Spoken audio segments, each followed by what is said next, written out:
Chapter 1464. Many years ago, there was a rich young man who was full of ambition for the first time in Jianghu. Unfortunately, it could not be considered a leisurely journey. He did not meet any fairy with fluttering clothes, nor did he meet any chivalrous heroes. He could only be considered to be at the bottom of Jianghu, which was like a rotten quagmire. Even 3 meals a day were a problem. That Jianghu trip was a complete mess. Then, he met a wooden sword ranger who sympathized with him. It could be said that no discord, no concord. When he was stealing melons, he met a fellow traveler. At first, both of them were scared half to death. After that, they became companions. Relying on the knowledge he had accumulated at home in his early years, he always liked to use some of the great principles he had read in books or heard from others to poke at the narrow-minded and shabby ranger. His words seemed to be sincere, but in reality, he mischievously told the guy who always liked to use his clothes to carefully wipe his wooden sword that all the famous swordsmen in the world valued their swords. However, that kind of value, in the final analysis, was because of the sword intent that extended from the 3-foot-long sword in the hand. Which first-class swordsman valued the sword more than the person? If that guy really could not refute, he would only say, "That's someone else's sword. It's none of your business. It's not mine." If he was really forced, he would become angry out of humiliation and hold the wooden sword, threatening, "Do you really think that I don't have a few trump cards in Jianghu?" He would often provoke him by saying, "Come at me if you have the ability." In the end, he would definitely be chased by that guy with the wooden sword. He would say things like, "Monkey plucks peach, black tiger plucks heart," and so on.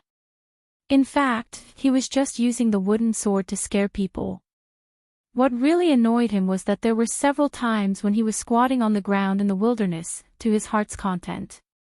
That guy would always jump out at the wrong time and say that he wanted to show him a new set of peerless swordsmanship.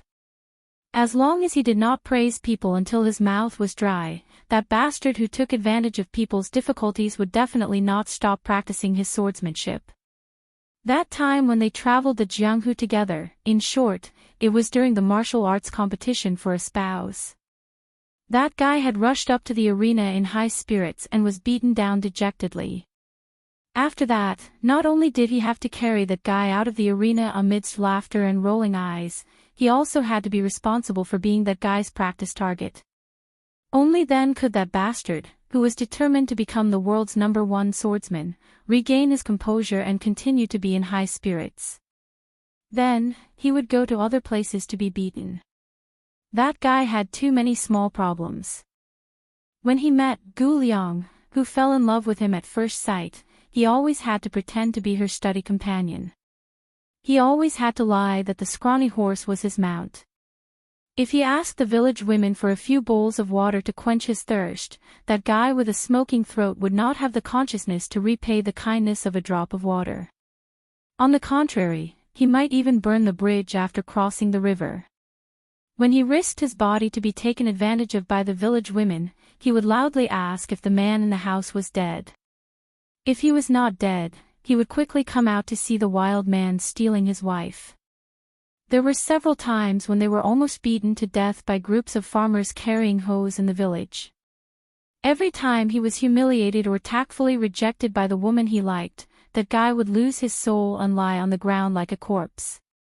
He did not know whether that guy was heartbroken or not. Anyway, as a spectator, he was really tired. 1 or 2 times was fine, but why didn't he learn his lesson after 17 or 18 times? You used king straw rope to hang a wooden sword on your waist. Every time you squatted by the water, you would ask me and old Huang if I was handsome or not. You would roll your eyes and nod helplessly when you saw us. Do you really think that you are handsome and suave? Those girls with big buttocks and big breasts you met halfway and made you drool had to cry and beg to marry you. In this day and age, young ladies who are slightly more well-off have discerning eyes. Do you think that just because you ride that inferior horse over there, you won't be able to see the miserable scene of your pair of tattered straw sandals exposing the toes of your tattered straw shoes? Those women would be able to tell how many copper coins you had in your pocket with just a quick glance, as if you were wasting money. Later, they met a rich family, a young lady who liked to call herself a heroine. With great difficulty, they were able to live lavishly for a period of time. Finally, they were able to eat proper food in a restaurant. They drank big bowls of wine and ate big chunks of meat. They lamented that their bodies reeked of alcohol and their mouths were greasy meat. This was the kind of life a hero should lead. Later, the girls squandered all the money, and their days began to be tight again. They thought that you would be depressed for a long time, but they did not expect that you would eat the sour dried beans that you stole from the village's grain drying field. You also said that you tasted the long-lost meat aroma. There was no banquet in the world that lasted forever.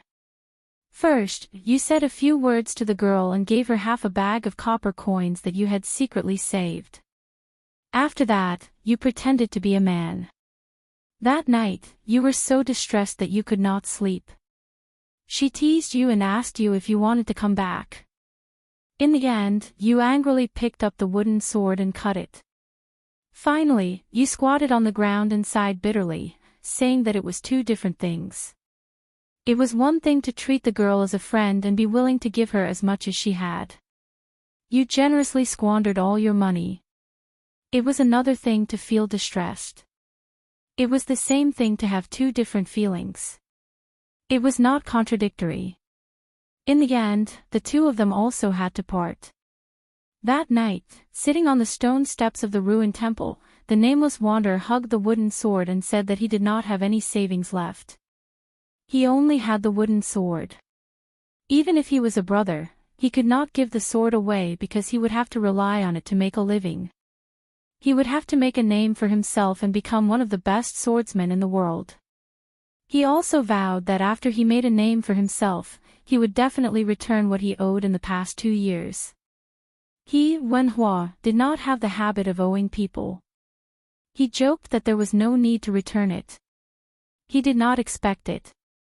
The guy who had never gone to private school and had never read books still said the same thing. Brothers should settle accounts clearly. You gave without asking for anything in return, but I, Wenhua, would not really laugh and act as if nothing had happened. They were two different things. That time in the extremely destitute Jianghu, old Huang was not skilled at all. That little girl, Liu, dreamed of becoming a heroine even in her dreams. Wenhua, on the other hand, was a half-baked swordsman. However, many years later, Su Fengnian realized that it was like a jar of old wine. After drinking it, the aftertaste would always be there. That Jianghu, which was full of poor and destitute people, was much more memorable than the wonderful Jianghu that Su Fengnian yearned for when he was young. It was the kind of Jianghu where he could leap over roofs and vault over walls and step on snow without leaving a trace. It was a dark and windy night where he could kill people. Tuoba Bodhisattva's expression kept changing. How did Su Fengnian end this sword? Tuoba Bodhisattva snorted coldly and retreated out of the city. He originally wanted to enter the city quickly after Su Fengnian's unreasonable sword's momentum weakened from its peak. He wanted to return the favor on the spot with a thunderous momentum. At that moment, it would truly be a matter of life and death. However, Tuoba Bodhisattva was stunned on the spot. It was not because Su Fengnian had a backup plan.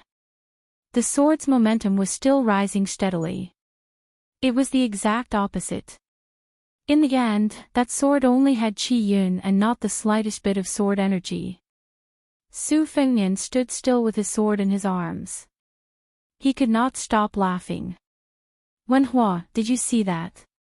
Your Jianghu, your wooden sword, easily beat a master like Tuoba Bodhisattva out of the city.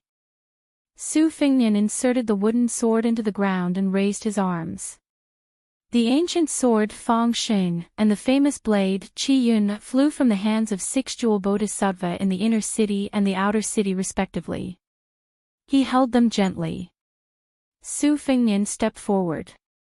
Before he left the city, he turned his head and looked at the wooden sword. He laughed softly. Next, it's mine. The yellow sand of the desert spun for thousands of miles. Chapter 1465.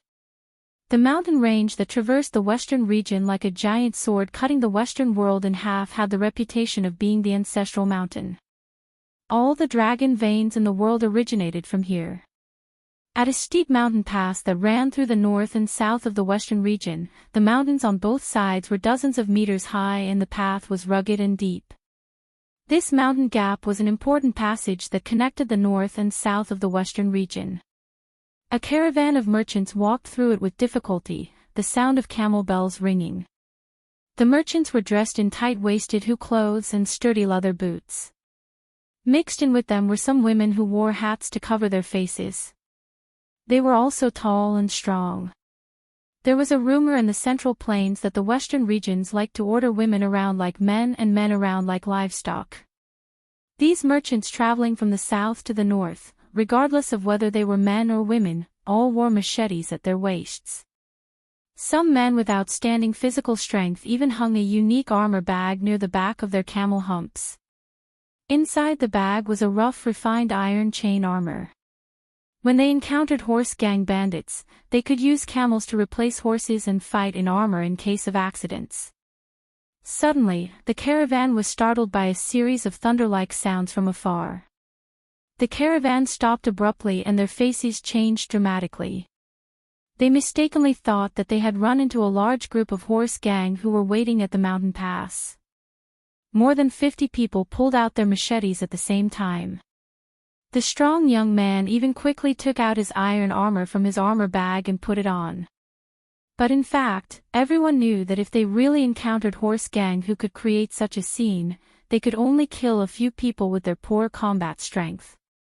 However, in the chaotic western region that had been without laws for more than 200 years, as long as there were horses and machetes, there would be people willing to work for them.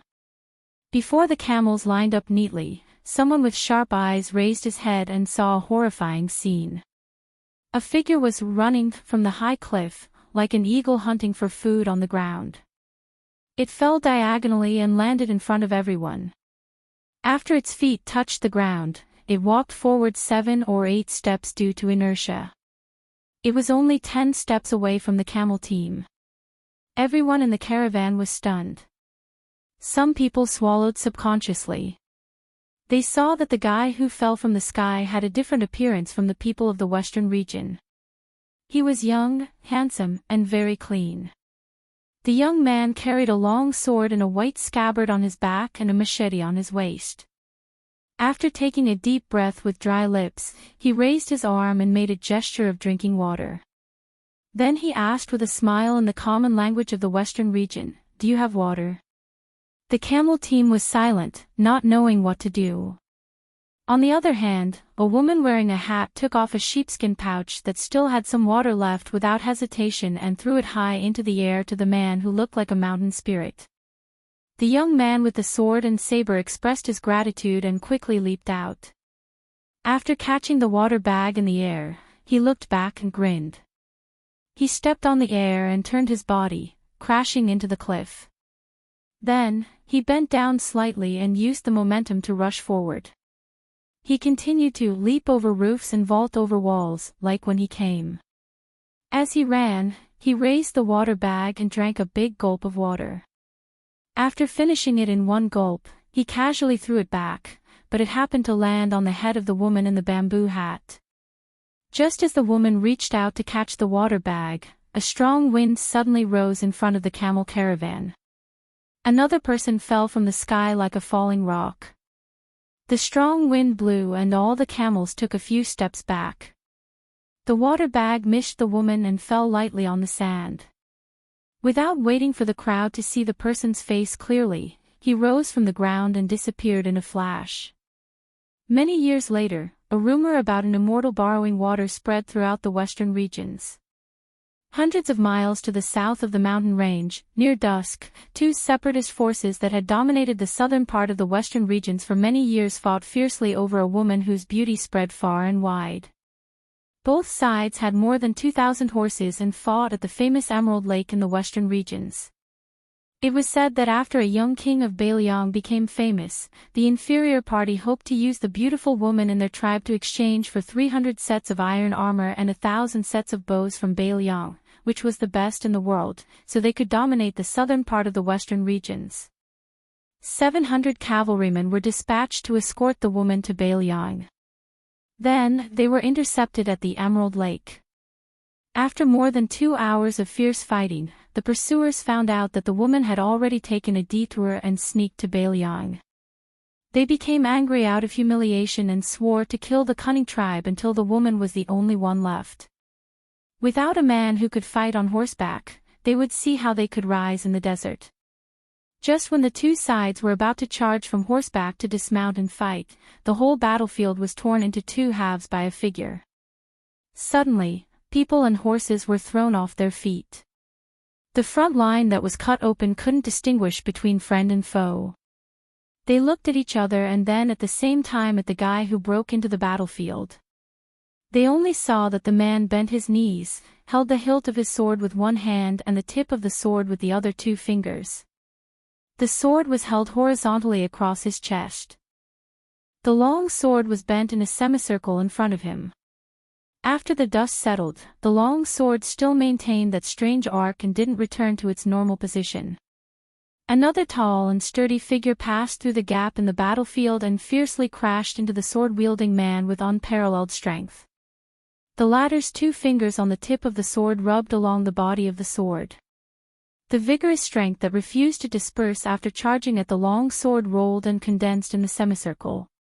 Together with the infusion of his own chi, it finally formed a thunderball with purple lightning lingering around it. With a light flick of his wrist, he held the sword upside down, to meet the enemy. The fist-sized purple lightning ball circled around the tip of the sword. When the tall and sturdy figure that seemed to be attached to the bone appeared 50 steps in front of him, the travel-worn but not dejected young swordsman smiled slightly. Instead of retreating, he advanced. Tai was held upside down and thunder was generated in the square inch. This sword had the style of holding the sword upside down that Dong Tai relied on to become famous. It also had the power of Gu Jintang's square inch thunder. Tuoba Bodhisattva slapped away the purple lightning that was spinning from the tip of the sword to the hilt. At the same time, he stretched out his hand to press on the hilt to prevent the momentum from increasing.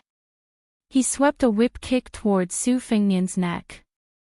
When the sword in Su Fengnian's hand was pushed away without any resistance, Tuoba Bodhisattva knew that this guy was up to something again. However, he did not believe that Su Fengnian, who defended more than he attacked, could set up a deadly trap. The whip kick swept out without any delay. Su Fengnian, who had let go of his sword, raised his elbow to block the powerful whip kick. With Tuoba Bodhisattva as the center, Su Fengnian was driven into a complete circle by the kick before he flew out of the circle. It seemed that Tuoba Bodhisattva had the upper hand. However, when Tuoba Bodhisattva's feet landed on the ground, Su Fengnian, who had already used his left hand to hold the hilt of the sword on his right waist while he was spinning, moved closer and closer. The sword was only half an inch out of its sheath. In that half an inch, it shone brightly. The stunned spectators on the battlefield were blinded by the bright light. They could not stop crying even after they closed their eyes. Su Fengnian held the sword but was not in a hurry to pull it out completely. As he rushed forward, the distance between him and the sword increased by half an inch. The scattered light that was like the sun in the sky also converged. It was like water condensing into ice. Although all these changes were complicated, they happened in the blink of an eye between Su Fengnian's advance and retreat. Tuoba Bodhisattva, who was calm and unruffled, narrowed his eyes and waited for Su Fengnian to pull out his sword after about 10 steps. Was Gu Jintang's famous square-inch thunder finally coming? As for the purple lightning that was still moving behind him after he slapped it away, Tuoba Bodhisattva did not see it as a threat at all. This was because the speed of the purple lightning's movement was too slow compared to his body's movement. It was too slow. In all the martial arts in the world, as long as one was slower by a hair, it would be useless even if one had the power to topple mountains. Su Fengnian, who was holding the famous doffing blade, Qi Yun, closed in on him.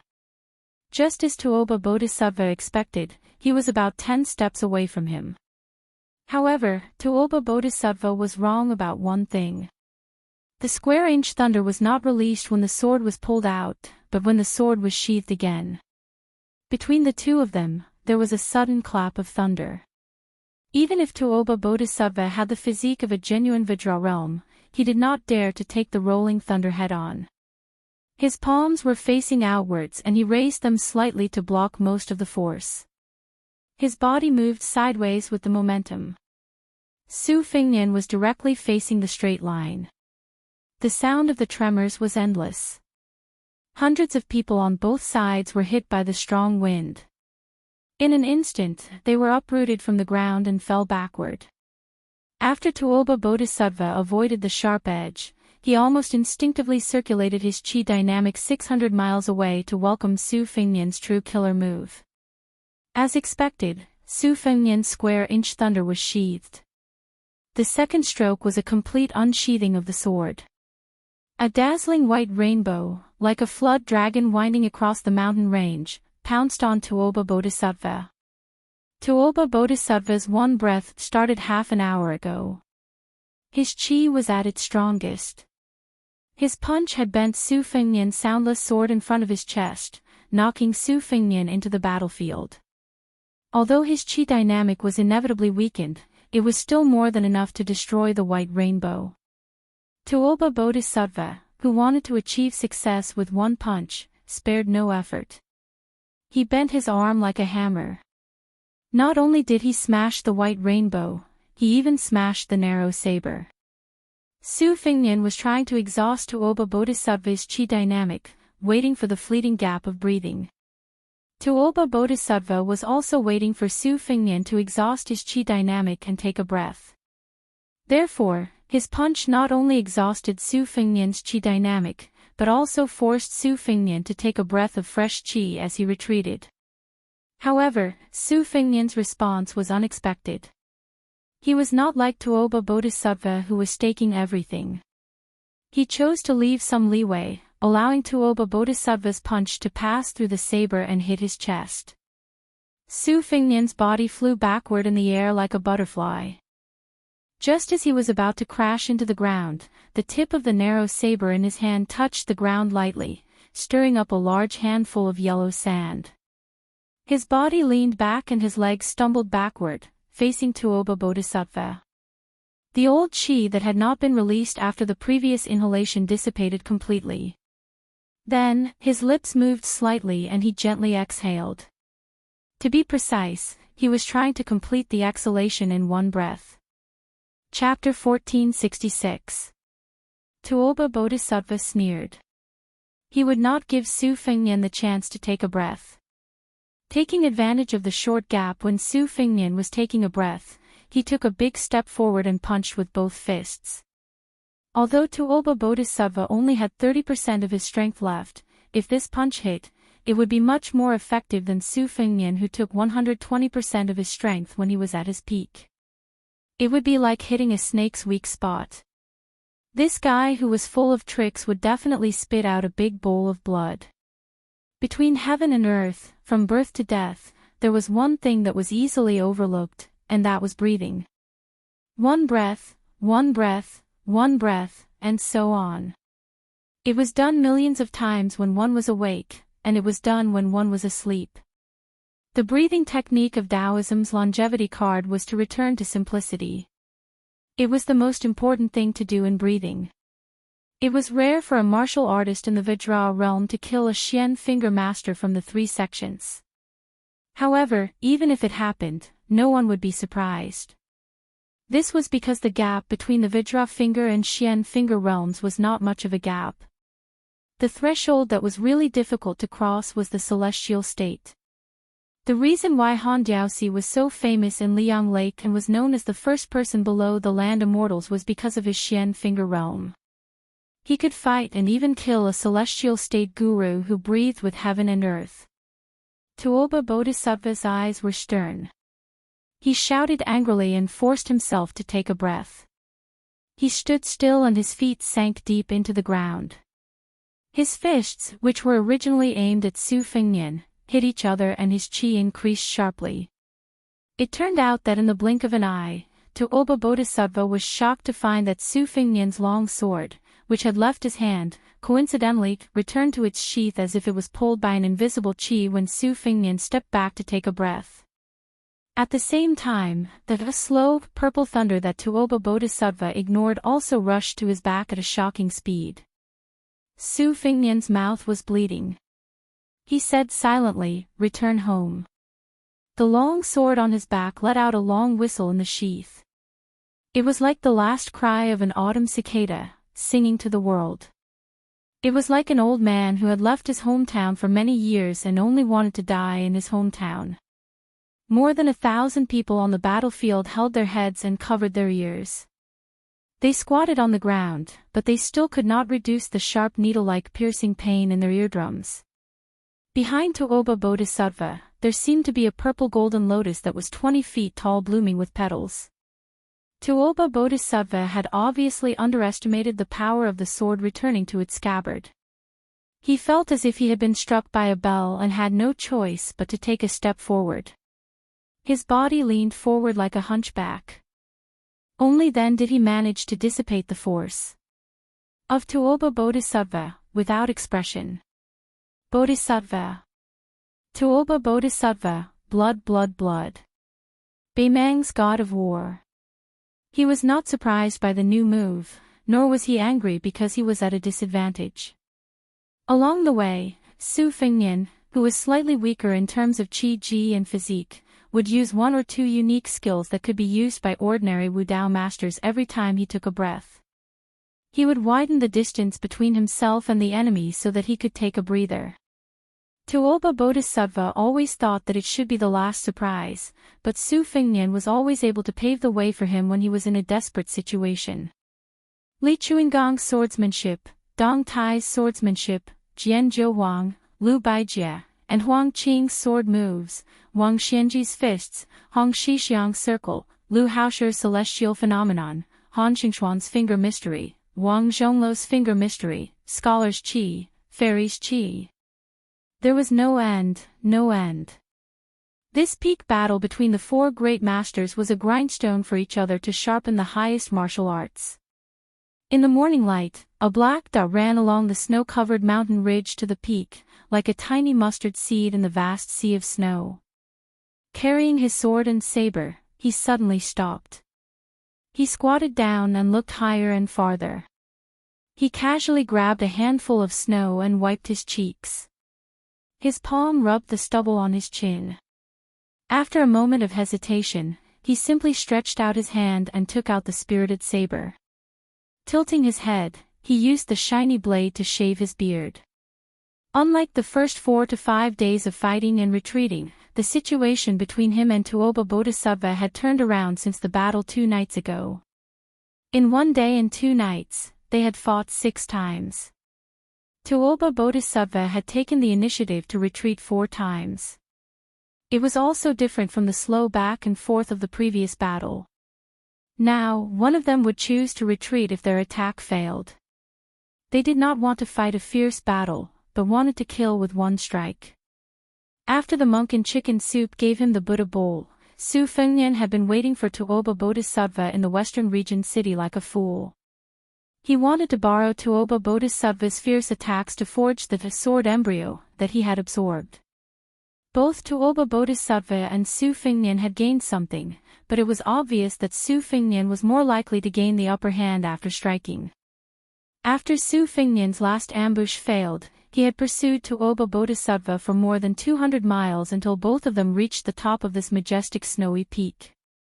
In the battle of life and death, both of them had formed a certain tacit understanding. The one who retreated would not deliberately hide all of his chi activity. He would always leave some traces for the one who pursued to get to the bottom of it. Tuoba Bodhisattva had clearly told Su Fengnian that he would be waiting on this snowy peak. As for when and where he would launch his killing move without warning, it would depend on Su Fengnian's ability and luck. After Su Fengnian finished shaving his beard stubble, he put his knife back into its sheath. Before he stood up, he grabbed a handful of snow and put it into his mouth, letting it slowly melt and flow down his throat.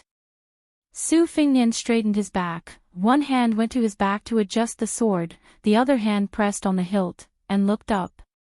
Suddenly, heavy snow fell, the scale was getting bigger and bigger. It was obvious that Tuoba Bodhisattva had created a huge avalanche with human strength. Su Fengnian was sure that Tuoba Bodhisattva would hide in the heavy snow. He closed his eyes and held the hilt with 4 fingers, his thumb pressed tightly on the hilt of the narrow saber, making the action of pulling the saber out of its sheath. The heavy snow fell from the top of the mountain like a flood, and then split up and passed by Su Fengnian on both sides. Su Fengnian was like a cornerstone, unmoving. Chapter 1467. An ice spear filled with chi was as fast as a rainbow as it pierced towards Su Fengnian's chest. Su Fengnian pushed out the narrow saber from the sheath and brushed past the spear and Tuoba Bodhisattva who was holding it. A piece of flesh was torn off Su Fengnian's shoulder, but a string of scarlet blood was left in the air beside Su Fengnian. Su Fengnian turned around. On the brink of death, there was no lingering fear in his heart. He only felt some regret. If Tuoba Bodhisattva had chosen this moment to decide the victor, Su Fengnian was confident that he could win with a heavy injury that could be temporarily suppressed. He could chop off an arm. However, Tuoba Bodhisattva gave up on this battlefield. He would rather use Su Fengnian's chi to cut a bloody groove on his back. After the avalanche, Su Fengnian sat cross-legged on the ground and panted heavily. He believed that Tuoba Bodhisattva would also be healing at the foot of the mountain. Now, the two of them were no longer fighting over the speed of breathing. They were fighting to end the battle quickly, deciding life and death in one move. Su Fengnian lay lazily in the snow and looked at the sky. He muttered, "Life is as lonely as an avalanche." A large river cut through the canyon and passed through the vast mountain chain that stretched for 3,000 miles. It finally flowed into the sea in Nanzhao. Su Fengnian's forehead was poked by Tuoba Bodhisattva's finger when he was drinking water by the river. He crashed into the bottom of the river. Out of his 10 flying swords, 6 of them were only an inch and a half away from piercing into Tuoba Bodhisattva's temples, eyes, and heart. Tuoba Bodhisattva punched wildly on the river surface, staring at Su Fengnian who could not jump out of the water. He punched in the river, trying to kill Su Fengnian by suffocating him to death at the bottom of the river. Tuoba Bodhisattva walked on the river surface for a total of 120 miles. In the end, Tuoba Bodhisattva who forcefully reversed his chi not only had his arms droop down, but also blood flowed from his ears, nose, and mouth. When Su Fengnian floated out of the water like a corpse, Tuoba Bodhisattva who could no longer move his arms could only step on him. Tuoba Bodhisattva knew that he would step on a flying sword controlled by Su Fengnian and his foot would be pierced by the flying sword, but he did not hesitate. Su Fengnian was stepped on in the chest and was once again stepped into the mud at the bottom of the river.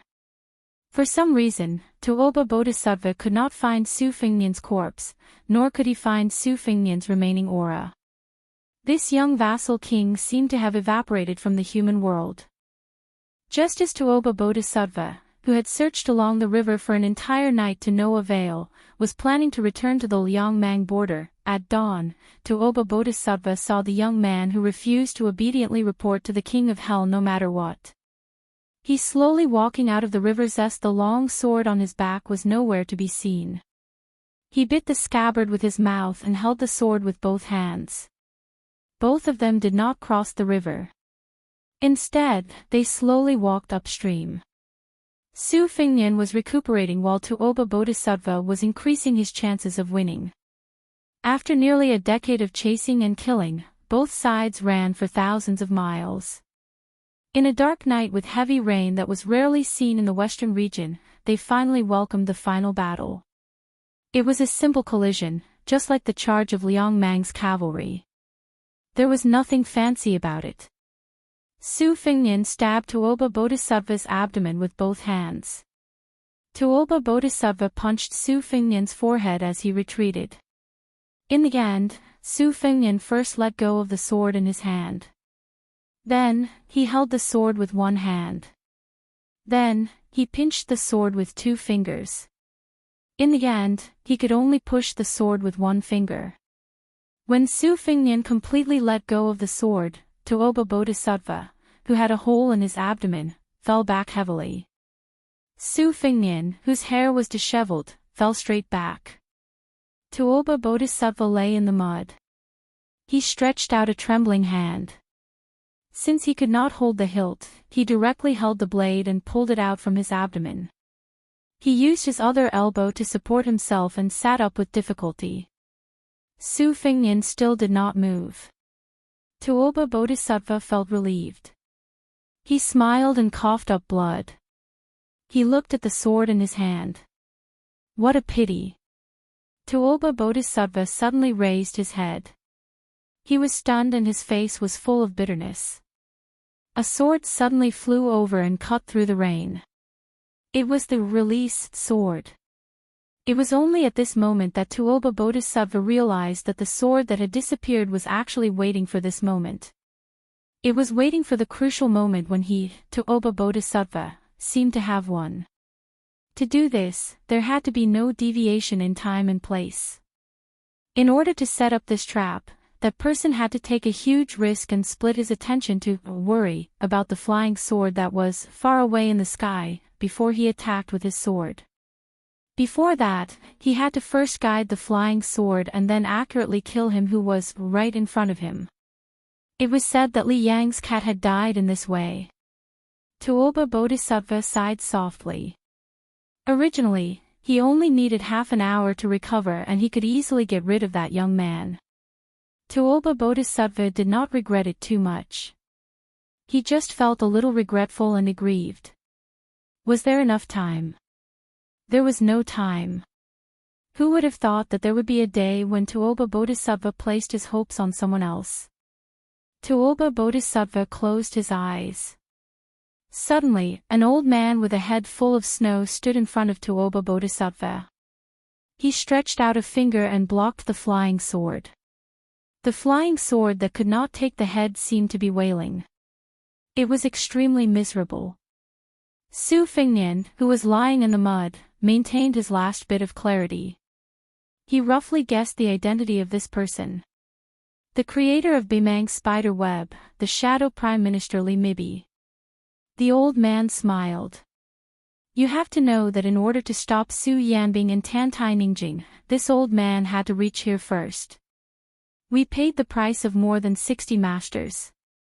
In the future, the Beimang Jianghu can no longer be called Jianghu. The old man seemed to be exchanging pleasantries, but his movements did not stop at all. After breaking the flying sword, he went straight to Su Fengnian in the heavy rain and laughed. Su Fengnian, you have lost honorably. Moreover, you only lost to Tianming. Su Xiao most likely won't blame you. At this moment, Su Fengnian only felt a splash of water by his ear. He did not know that a red sandalwood box had landed heavily near him. A young woman who had finally arrived after riding a sword for 6,000 miles did not look at Su Fengnian. She only said in a low voice, "You're not allowed to die." Chapter 1468. In the night, a man and a woman were walking towards a brightly lit city at the border of the western regions.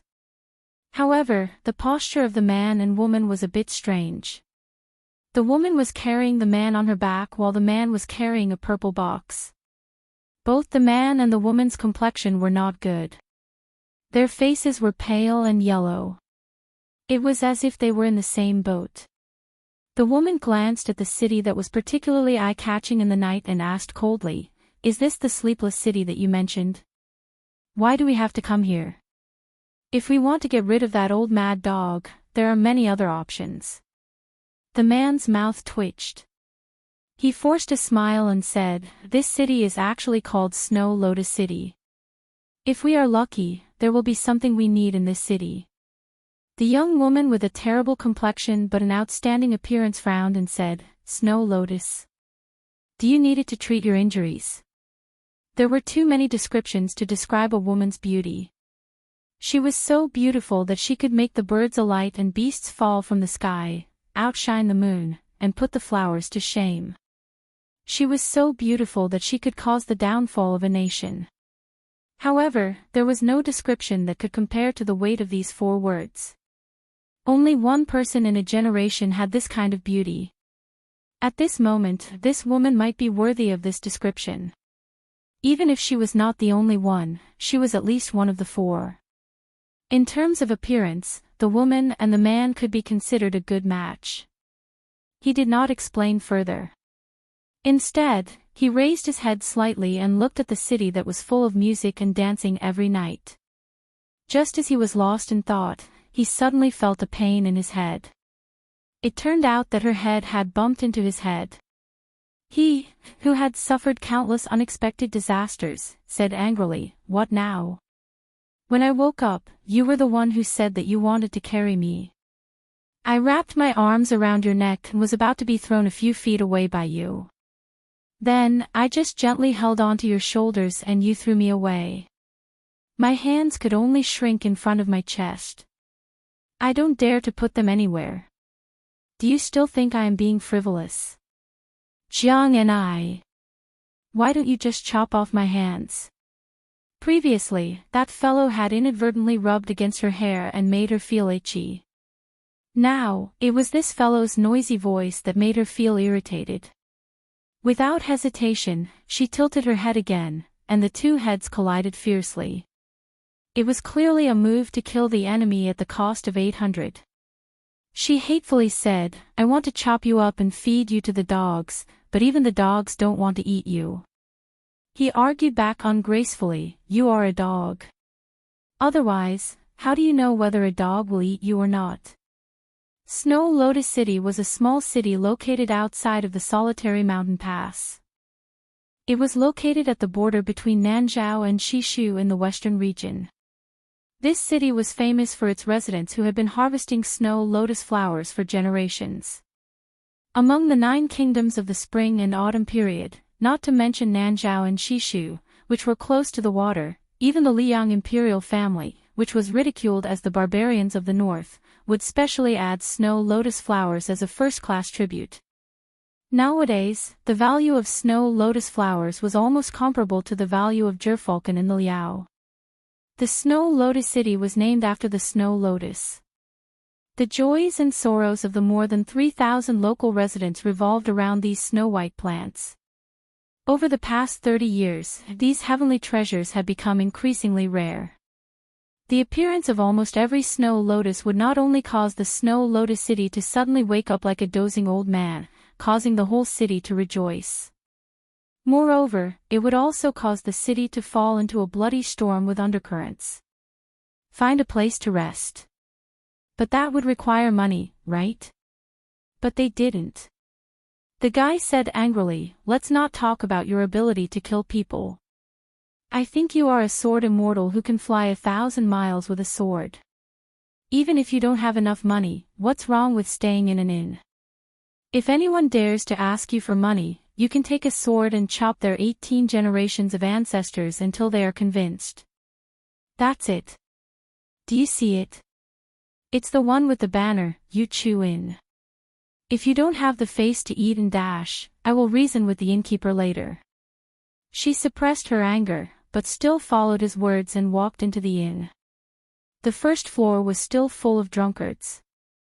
As soon as she stepped through the door, everyone turned to look at them. The woman is carrying the man, and the man is carrying the box. The guy behind her added fuel to the fire. "Stay. Stay. I want a good room." The shopkeeper was a bitter old man with slanted eyebrows. He was originally lying on the counter with sleepy eyes and yawning. When he saw the young man and woman in ragged clothes but with an extraordinary bearing, he glanced at them and was speechless in his heart. Just the red sandalwood box, which could be said to be a big treasure, was priceless. Why did this kind of people, who were destined to be rich and powerful, settle down in such a small temple?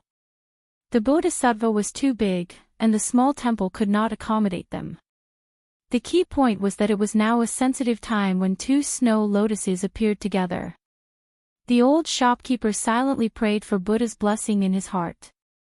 He sighed, squeezed out a smile, and personally walked around the counter to lead them to a secluded room on the third floor.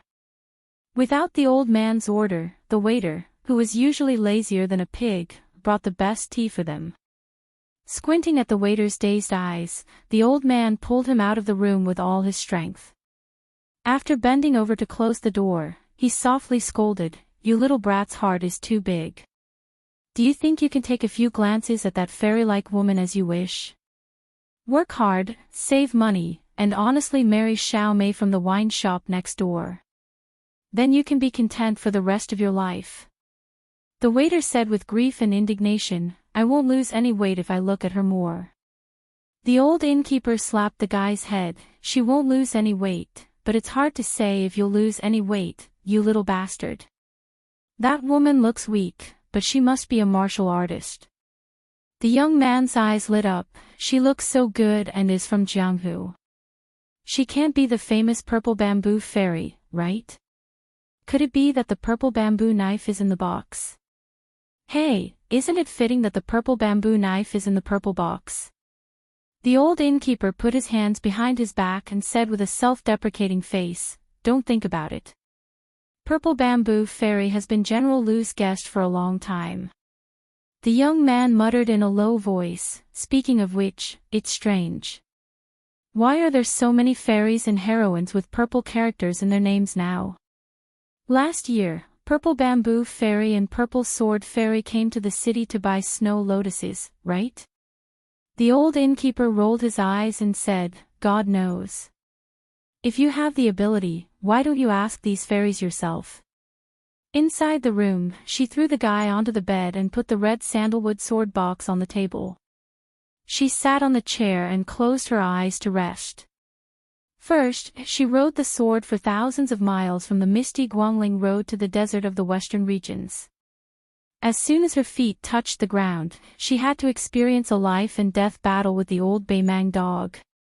After that, she had to carry the burden and flee for hundreds of miles.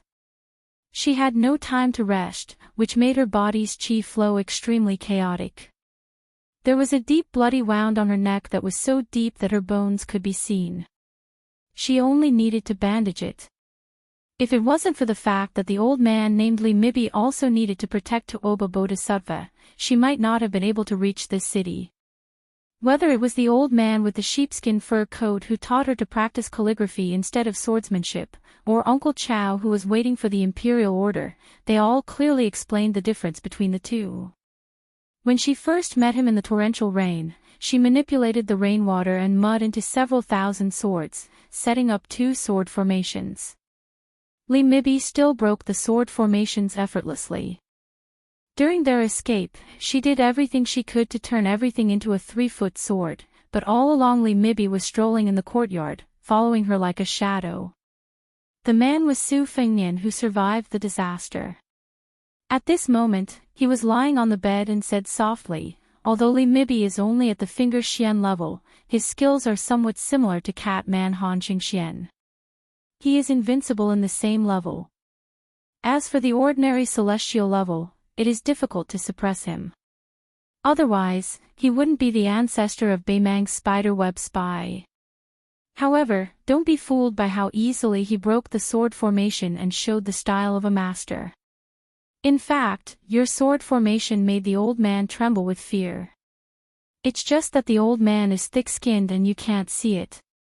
If he didn't puff himself up at his own cost, he would have scared you into only defending and not attacking. If you killed Tuoba Bodhisattva, how would he sneak back to the Beimang Empress?" She sneered and said, "Are you blaming me?" She didn't expect a sharp rebuttal from the guy. Instead, she became even angrier and said angrily, "Someone didn't kill the opponent in one breath and almost had his head taken back to receive a reward. That's really amazing. No wonder he is one of the 4 great masters in the world. If I remember correctly, at that time, the Jianghu people were talking about the new martial emperor after old monster Wang. TSK. Someone paid someone to help talk nonsense in the Jianghu, right? Su Fengnian said weakly, please, the person who was almost killed by me at that time wasn't some weakling. He was Tuoba Bodhisattva. If Li Mibi didn't appear to mess things up, I would have swaggered to the Liangmang border and rode out alone. The head of their Beimang military god would be hanging on the tip of my spear, okay? Then the morale of Beimang would have fallen to the bottom. It would be more useful than killing 200,000 of their cavalry at the border. Simply put, 100,000 of our Beiliang people would have died less. Chapter 1469. Jiang and I didn't care about the ifs and interrupted his daydream. She snorted and said, in the end, you still have to hide here like a stray dog. Su Fengnian laughed and said, if I'm a stray dog, how much better are you? Wouldn't we be a cheating couple? For the first time, Jiang and I didn't talk back. She remained silent. Su Fengnian sat up with difficulty and looked at the lights outside the window. Tuoba Bodhisattva will definitely recover faster than me. With Li Mibi who is good at killing and setting up ambushes, we can only delay and go south. We can only wait for Su Yanbing and Tantai Pingjing to bring people south and force Tuoba Bodhisattva and Li Mibi to give up. I believe that in at most half a day, the two of them will give up and secretly return to northern Mang. This gamble is very risky for both sides. Even if Li Mibi is willing to take Tuoba Bodhisattva and gamble with me, Beimang won't agree.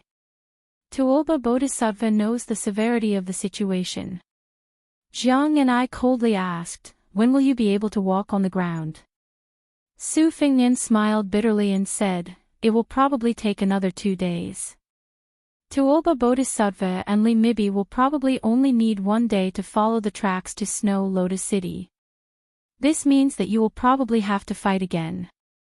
Of course, this is the worst outcome. If my luck is not so bad, they might already be on their way back to the north. Su Fengnian suddenly looked tired and said helplessly, but my luck doesn't seem to be very good now. Jiang and I frowned and said, how can you ask people for Snow Lotus with your half-dead appearance? Su Fengnian laughed and said, don't tell me you think that there is no place for Beiliang to hide our strength in Snow Lotus City. Jiang and I couldn't help but turn around and ask, is this inn run by a spy from Beiliang? Su Fengnian joked, do you think it will be so shabby? Jiang and I, who hated being led by the nose by this guy, glared at him. Su Fengnian leaned against the bed and said with a smile, can I trouble you to ask the old innkeeper for supper? Jiang and I hesitated for a moment, but still went downstairs to ask for a portion of food from the unlucky old man with the slanted eyebrows. Then, she asked for an extra room on the 3rd floor.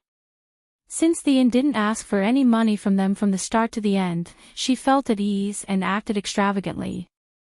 Su Fengnian only saw the old innkeeper enter the room with the food box, but did not see her figure. She let out a sigh of relief and said with a smile, innkeeper, don't worry. I won't shortchange you for the accommodation. I don't know if the innkeeper has any connections at the Snow Lotus House. I heard that the Snow Lotus House in Snow Lotus City is a first-class brothel in the southern part of the western regions. Whether you can buy Snow Lotus here depends on fate, but whether you can eat the women of the Snow Lotus House depends on whether you have enough money in your pocket. As for me, I have a little bit of money.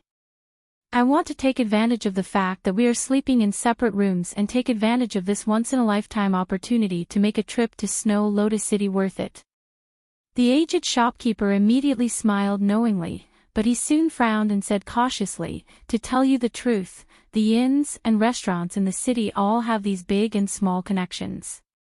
They just think about how to serve the guests well, and how to come and go in high spirits. Since the old man's pleasure in dares to use such a name, of course, we have our own methods. However, young master may not know that the girls in the Snow Lotus Tower are very arrogant, just like the concubines in the palace. No matter what status they have, those girls will not go out of the tower to receive guests. However, the girls from the other families are not so particular. This old man can make connections with them and let them come here prettily without anyone noticing. I guarantee that young master won't know about it. Moreover, young master's taste can also be decided in advance. Taking a step back, if young master is afraid that they are not to your taste, this old man can also sell my old face and let them come here more. Young master can choose the ones that you like. Young master, what do you think? Su Fengnian shook his head and said with a smile, forget about the girls of the other alleys. We are eating the signature of the Snow Lotus House. Whether the girls are beautiful or not is not the most important thing. When we go back, we can brag about it to our brothers. Otherwise, we can eat anywhere. Can the girls of Snow Lotus City really be more beautiful than the courtesans of the Central Plains? Innkeeper, don't you think this makes sense? How about this? Shopkeeper, I used to have a friend who was a regular customer of the Snow Lotus House. He spent thousands of taels of silver there. You go to the brothel keeper of the Snow Lotus House and tell her that there is a friend of young Master Su in Fushui Prefecture who wants to have a drink with the courtesans in the house. Let them pay the price. As long as they dare to bid, I will dare to bid. Innkeeper, as long as you pass the message, no matter whether the deal is successful or not, when we check out and settle the bill, I will add the extra carriage fee. When the old innkeeper heard this, he was overjoyed and ran to pull the strings.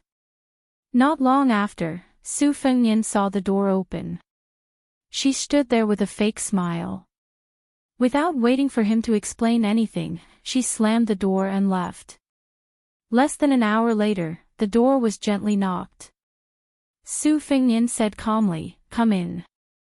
Two women walked into the room and deliberately changed into ordinary clothes. However, when they took off the veil that covered their faces, one of them was a middle-aged woman and the other was in the prime of her youth. Both of them were outstanding women who had their own romantic styles flowing from head to toe. After seeing Su Fengnian's appearance, the young woman's eyes were filled with curiosity and scrutiny. The plump woman, who had been trembling with fear along the way, was so scared that she directly dropped to her knees. She didn't dare to say anything and didn't even dare to breathe heavily. Su Fengnian said softly, "Mrs. Song, please get up. Sit down and talk." Even Lu Qiu, who is known as a heartless and unscrupulous person in Liyang, secretly respects Mrs. Song. The woman's eyes were red. After getting up, she curtsied and sat down. Su Fengnian asked with a smile, "Is this the next courtesan Yu Qingling of Snow Lotus House?" The woman, who had already recognized Su Fengnian, nodded and replied respectfully, "Yu Qingling is an orphan in the Snow Lotus City. She entered the Snow Lotus House since she was a child. She is my confidant. However, for the sake of caution, she was only registered in the third-class room of the Whispering Room 4 years ago. Last year, she made a small contribution and was promoted to the second-class room this spring. Currently, she is in charge of keeping an eye on the number 1 local snake, Lu Huaishi. This person is nicknamed General Lu. He was born and raised in Snow Lotus House. He has more than 1,000 men under his command and is also very influential in Nanzhao. Among them, several familiar forces are deeply grateful to Lu Huaishi. I suspect that Lu Huaishi was first supported by Zhao Go of Liyang. However, 3 of Zhao Go's spies died one after another in autumn and winter last year. Whether Lu Huaishi has been instigated by Bei Mang or Shishu, we need Yu Qingling to find clues. If Yu Qingling can recruit people for Fu Shui House, she will be worthy of her status as a second-class room.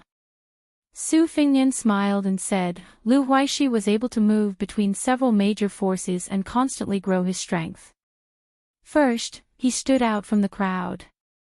After he gained a firm foothold, he became a feudal lord in the southern part of the western regions at the age of 35. Such a bold and ruthless person naturally has a lot of charisma. According to the spy report, even the daughter of Nanzhao's royal Prince Liang was willing to be his woman behind the scenes and didn't hesitate to elope for him. The woman looked at the woman who was standing there in a daze and didn't know what to do. She smiled gently and said, "It's best if a sheep enters the tiger's mouth and can retreat after success. It wouldn't be strange even if there are no bones left. However, if you help the tiger do evil, you deserve to die." Since Yu Qingling has joined the Whispering Room, she can distinguish between public and private matters. Her next sentence fully displayed Madame Song's iron-blooded demeanor as a top spy. "If there is a mistake, this servant will clean up the house myself without the need for the Whispering Room's instructions.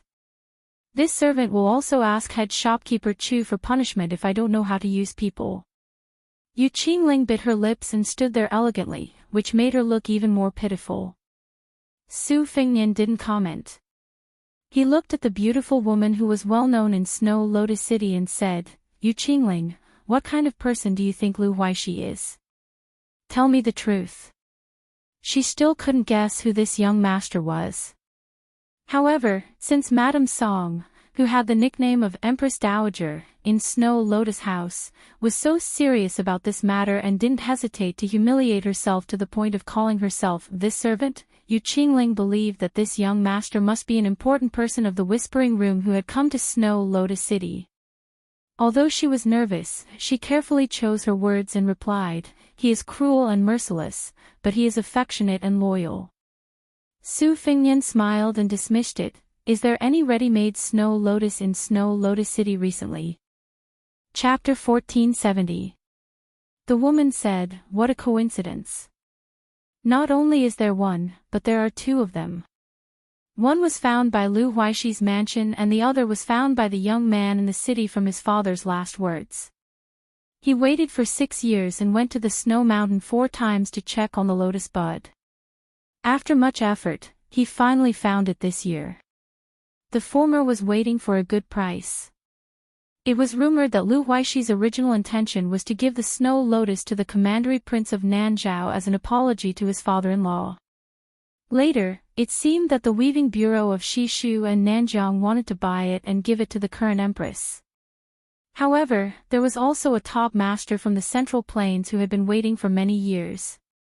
He said that he was willing to sell his life for Lu Huaishi in exchange for the Snow Lotus. It seemed that he wanted to cure a woman's illness. After the young man brought the Snow Lotus and carried an old man who lost his legs back to the city, the various forces started a new round of competition. After all, the Snow Lotus was too rare. It was sold at a high price of 30,000 taels of silver 30 years ago. Now, it was even more priceless. Even 100,000 taels of silver might not be enough to buy it. However, the ignorant young man was stubborn. He said that he did not want to sell his Snow Lotus and only wanted to give it to a girl from a family fort. The girl was the daughter of the Ma family fort's fort master. Her father had already arranged a marriage between the two families. Perhaps she had some interaction with the young man, which made the young man so stubborn that he was willing to risk his life for the Snow Lotus. Right now, the young man and the Snow Lotus stored in the ice cellar are blocked at the door by that Central Plains master. The two of them must have reached some kind of agreement. Without the protection of that Grand Master of Swordsmanship, the young man's corpse would have been long gone. Song Fu lowered his voice and asked, "Do you need the Snow Lotus house to fight for the two Snow Lotuses? If so..." Su Fengnian waved his hand and said, "There's no need for the Snow Lotus house to get involved. Just tell me the exact location of the two Snow Lotuses." Madame Song's eyes were burning with determination. She said in a low voice, "Since the Fushui house set up the Snow Lotus house in this city, is it just for show? How many people have died at the border between Liang and Yu? Even if the Snow Lotus house is wiped out, how many people can die?" Su Fengnian smiled and said, "Madame Song said that the Snow Lotus house is fair. I should do the same." Madame Song shook her head. "It's not the same." Su Fengnian looked at the woman who seemed ready to die at any moment and said calmly, "I have the final say." Mrs. Song was stunned. Su Fengnian glanced at the door, coughed, and said to Madame Song, "I'll have to trouble Madame Song to ask the inn to prepare a carriage for me. I need to immediately go to the lotus-picking youth's place." "Madame Song, you can just give the coachman directions." "Oh right, give the innkeeper more money. If I need anything in the future, I will definitely look for your Snow Lotus house. If not, don't act on your own accord. Just treat it as the rules of the water room." The two carriages parted ways outside the inn. Madame Song sat in the carriage with an expressionless face. Yu Qingling, who was about to go to General Lu's residence to feed the tiger with her body, mustered up her courage to ask something. Madame Song, with her eyes closed, said coldly, "Don't ask what you shouldn't ask." In the other carriage, Su Fengnian sat leaning against the wall. Jiang Yan'ai sat upright with his back against the red sandalwood sword box. His expression was uncertain. After 7 or 8 turns, the carriage came to a narrow and dark alley. The simple and honest coachman stopped the carriage, lifted the curtain and said apologetically, "Young master, young miss, the alley is too small for the carriage to enter. You will have to walk 34 steps forward." Jiang and I got off the carriage first and said, "Walk by yourself using the wall." Su Fengnian had a bitter smile on his face. With the help of the coachman, he got off the carriage and told the coachman not to wait for them to return to the inn first. He really had to use the wall to walk. He was in a sorry state. Jiang Ni's steps were not big. She walked slowly less than 6 steps in front of them. She did not forget to sneer, "If you go to that Snow Lotus house to spend the night, won't you be unable to walk by yourself tomorrow?" That was not all. She added, "Forget about the girls in the other alleys, we'll be eating the signature dishes of the Snow Lotus house. TSK, you're indeed a hedonistic son of a wealthy family." These words sound like something only a veteran in the field of flowers could say. Su Fengnian laughed angrily, "Eavesdropping on other people's conversation makes you sound so righteous." Jiang and I snorted, "My ears are sharp. Otherwise, do you think I'm happy to hear such filthy words?" The two came to a dilapidated yellow mud house without a wall. Jiang and I carried the red sandalwood sword box and stood with her arms crossed in front of her chest. Su Fengnian had to put one hand on her shoulder to stabilize himself. However, she dodged, so Su Fengnian had to bend over with his hands on his knees. A middle-aged man with a sword on his knees was sitting on the stairs in front of the house. He should be the swordsman from the Central Plains who was known as a Grand Master of martial arts in the eyes of Snow Lotus City. Su Fengnian did not know this person. It seemed that this person, who had stayed in Snow Lotus City for 4 or 5 years, did not recognize him in Jiang and I. As for those guys lurking in the darkness, Su Fengnian knew that a skinny camel was still bigger than a horse. Although he was weak and could be blown away by the wind, he could sense clearly with his will of divine. Although he could not defeat Li Mixi and Tuoba Bodhisattva, he could kill them all without lifting a finger. Moreover, he had Jiang and I by his side. As long as it was not the 14 people of Wu Ping or the great grandmaster who was only one step away from getting involved, it would not be a problem. The swordsman looked straight ahead and said indifferently, "I don't care about Lu Huaishi's Snow Lotus, but I have already reserved the one in the house. You can leave now. If you don't want to give up, you can ask my sword." Su Fengnian gasped for breath and raised his head to stare at the middle-aged swordsman who had the demeanor of a master. He asked with a smile, "If I may be so bold as to ask, do you have a famous nickname?" The swordsman did not answer. Instead, a hearty and loud voice came from the house, "What bullsh** T hero?" This old man was defeated by Dong Yuanrui of Dongyue in the past. He could be defeated with one hand. Jianghu is getting more and more ridiculous today. How can this kind of trash be considered a person with a broken sword? This old man's generation was really full of heroes. Let's not talk about others. Let's talk about those who fought with this old man. There was the overlord of Cold Land, Wuxia, who used a spear, and the green-robed ancestor of Fingdu. They could barely be considered masters. When this old man fought with them, it was just a warm-up. Only the swordsman with the surname Li was this old man's fated enemy. However, they appreciated each other.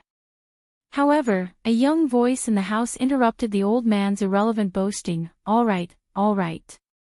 I carried you out of the cave in the snow-capped mountain. A real man does not boast about his past achievements, do you know that? Eat your pancake. Su Fingnian was confused. He turned to look at Jiang and I. The corner of her mouth moved, and she said coldly, there is no such person. The old man with the sheepskin fur coat never mentioned him to me. Su Fingnian whispered, his chi is not even at the level of level 2 master now. I think he will barely reach the threshold of level 1 when he is at his peak. However, his chi is even more powerful than old man Li's. Then Su Fingnian saw Jiang and I walking forward and asked, what are you doing? Jiang and I said indifferently, go in and beat him up. So that he won't be boasting without a draft. Su Fingnian did not know whether to laugh or cry, he is already so old. Why can't I have a taste of my mouth? Moreover, he was full of pride. Didn't he still put old man Li at the top of the list? Just based on this point, I want to drink a few bowls of wine with this old senior. Only then did Jiang and I stop, but she suddenly turned her head to look at the corner of the alley. Su Fingnian followed her line of sight and saw a budding young girl leading a jujube red horse. She had a kind of indomitable will that only a newborn calf would have, and she would not care about anything. After the young girl walked into the tiger's den, she looked at Su Fingnian cautiously. When she saw Jiang and I, she smiled. This made Su Fingnian a little depressed. The young girl led the horse and shouted, Hong Shuji, don't be stupid. Quickly find a buyer for that snow lotus. Do you hear me? That's all I have to say. I'm leaving. The young girl's back was facing the house. She tried not to make it too obvious that she was crying. In the future, we will go our separate ways. A sallow and emaciated young man rushed out of the house. His face was full of tears. He wiped his tears with his hand and shouted, Ma Gong, your father said that as long as I pluck the snow lotus, he will not let you marry that bastard. The young girl turned her head and said angrily, my father only wants you to die in the snow mountain, you idiot. So what if you pluck the snow lotus? The young girl raised her hand to cover her face. She sobbed, we can't be together. The young man also cried, I don't care. I don't want you to be with me now. Anyway, that guy is not a good person. As long as you don't marry him, it will be fine. I will be very happy. Su Fingnian was still bent over. His expression could not be seen clearly. Then, Jiang and I walked closer and kicked his calf. Su Fingnian asked, what's wrong? She widened her eyes and said angrily, you don't care. She quickly added fiercely, if you don't care, I will. Su Fingnian smiled. He put one hand on his back and slowly straightened his back. He smiled brightly, let me take a breather first. Care, how can I not care? Su Fingnian looked at the young man and the young girl. He sighed, that's great. Chapter 1471. The dilapidated house, the bright moonlight, and the gloomy and cold alley. There was a Wu Dao grandmaster holding a sword, a sad skinny boy, a young girl holding a whip, a sick man gasping for breath, and a beautiful woman carrying a purple box on her back. In the eyes of the sneaky night walkers lying on the roofs, the scene in front of them made them feel less bored after coming here in the middle of the night. The night walkers were divided into several groups, each with their own benefactor. Among them, the ones with the largest numbers and the aura of a battlefield were the elite soldiers from Lu Huaishi's mansion. They also rightfully occupied the two adjacent roofs with the widest view. The weapons hanging from their waists were all sabers, but there were a variety of them. There were Miaodao with a slender blade that looked like a seedling, and there were also sabers that came from the southern dynasties of Beimang to the western regions. There was even an old cold saber carried by a man in black who looked like a leader. Only those who were familiar with the Beiliang frontier army could tell that it was a cavalry saber with a more prominent curve than a walking saber. As Beiliang became stricter with the control of the sabers and crossbows, the value of these cold sabers spread among the people in the early years also rose. They could easily be sold for a sky-high price of 700 to 800 taels of silver. On Liang Lake, if there was a cold saber hanging from one's waist, as long as it was not the kind of person who could see through it at a glance, people would involuntarily be afraid of it. A guy approached the man in black who carried the cold saber and whispered, "Leader Qi, the woman below with the purple box on her back is really beautiful. She's even more beautiful than the purple bamboo fairy who came to our mansion as a guest. Why don't we just take action? The whole Snow Lotus City is ours. As long as we enter the city, our lives will be in our hands." "Leader Qi, didn't the general say that you need a wife? I think this woman is very good. We just discussed that we'll send the Snow Lotus to the general's mansion, and tie this woman directly to your mansion. Today, we'll hold a wedding banquet for you and make a scene in the bridal chamber. Then, we won't waste our night in the cold." The man in black who had been instigated by his subordinates to become a mountain king subconsciously stroked his scabbard. His rationality overcame his desire. He shook his head and said, "Don't ruin my foster father's great plans." He was the direct subordinate of Lu Huaishi, the Earth Emperor of Snow Lotus City. He had once followed Lu Huaishi in and out of the 100,000 Great Mountains, which was why he was bestowed with this cold saber that Lu Huaishi loved so much. His purpose on this trip was to keep an eye on that Central Plains man who wielded a sword. Lu Huaishi was determined to obtain that Snow Lotus because he had publicly announced that he would offer it to a woman with the same name in Western Shu. It was said that she was an extremely beautiful woman, but it was a pity that she was in existence that even Lu Huaishi could not afford to offend. The Snow Lotus obtained by the Lotus Picker in his residence had another secret use. Because he was one of Lu Huaishi's followers who had followed Lu Huaishi since his youth, he was qualified to come into contact with some of the inside stories. It was said that there were 10 new sects in Liang, and the Dragon Palace of Nanjiang was one of them. The new palace master, Lin Hongyuan, was not only the leader of the Jianghu in Nanjiang, but also had a close relationship with His Royal Highness, Xiao Zhu, the King of Yen. He did not know what his foster father was plotting, but it was definitely not limited to Snow Lotus City. His foster father had secretly revealed his yearning for the Central Plains more than once. "Boss Qi, look.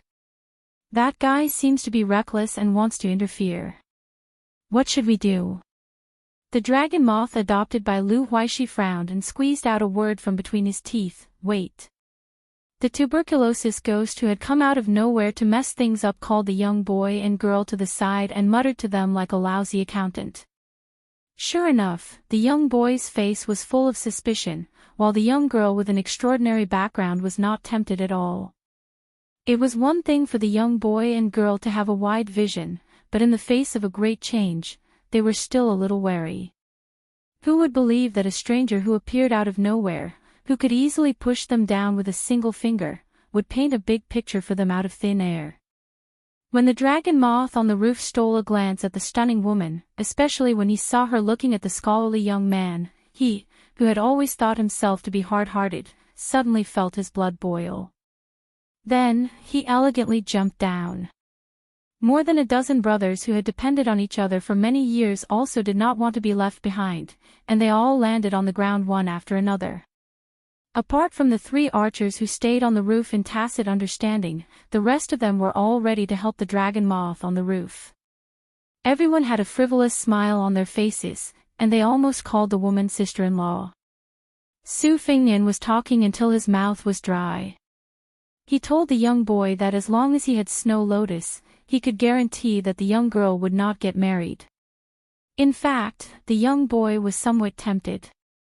However, the young girl who came from a wealthy family outside of Snow Lotus City mercilessly exposed his lie. Su Fengnian said that he could protect them and safely leave Snow Lotus City. She said that he had to fight with the swordsman from the Central Plains on the steps first, and then they could talk about other things after he won. Su Fengnian said that he could. She then said that there were many experts around General Liu in the city. Her father's Ma family fort also had 100 cavalrymen and 200 archers. Not only did he have to defeat the swordsman, he also had to go to the general's mansion and fight with the Ma family fort. Su Fengnian was originally afraid that the two children would misunderstand his lack of sincerity if he agreed too quickly, so he casually asked how powerful Lu Huixi was. As a result, the young girl rolled her eyes at him and said that he was actually a Jianghu swindler who wanted to do business without any capital. He just wanted to cheat the Snow Lotus and then quickly run away. Su Fengnian's physical strength was exhausted, so he squatted down. When he raised his head and was about to speak, the young girl looked down on him even more.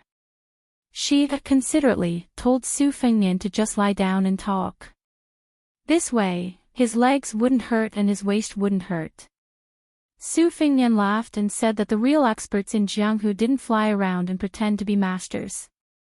They all liked to pretend to be weak and subservient like him. The young girl's mouth was unforgiving. She said that Su Fengnian wasn't pretending to be subservient and was a real subservient. The young boy who had been watching from the side wanted to laugh, but he held back his laughter. He secretly made a face at Su Fengnian, taking pleasure in his misfortune. Su Fengnian laughed and scolded the young boy. She hasn't married into the family yet, but she's already in charge of both internal and external affairs. Aren't you afraid that your husband's authority will be lowered in the future? The young boy, who was simple and honest but wasn't really stupid, chuckled. The young girl flew into a rage. She gripped her horsewhip tightly and pointed it at the guy who was speaking more and more nonsense.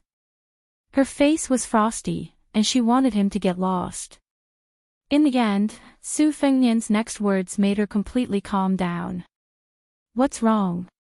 Now that Hong Shuji is in danger, your conscience is uneasy, and you want me and that beautiful big sister, two outsiders, to stay out of this matter, even if it doesn't work out? Girl, aren't you a little too soft-hearted? Lu Huixi's lackeys were about to fight when the person with the cold blade at his waist raised his hand to stop them.